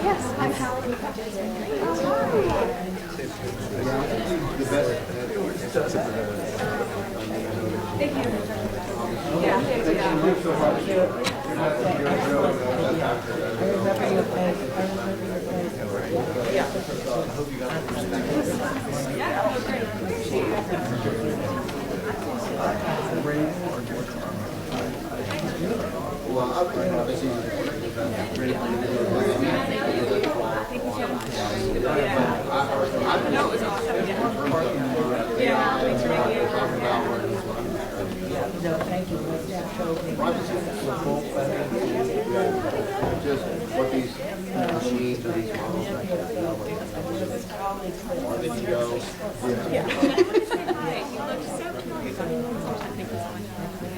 Jen was kind of up to speak with me. No, I'm there.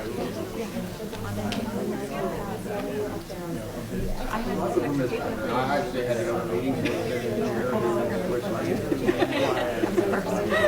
love it, yeah.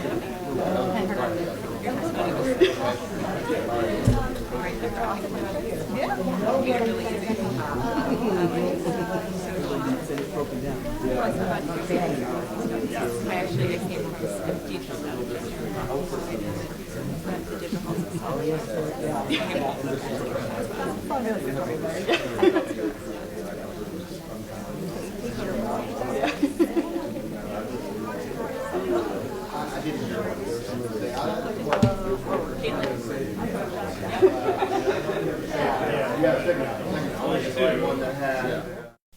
Here's a look at what's coming up this evening on C-SPAN 2.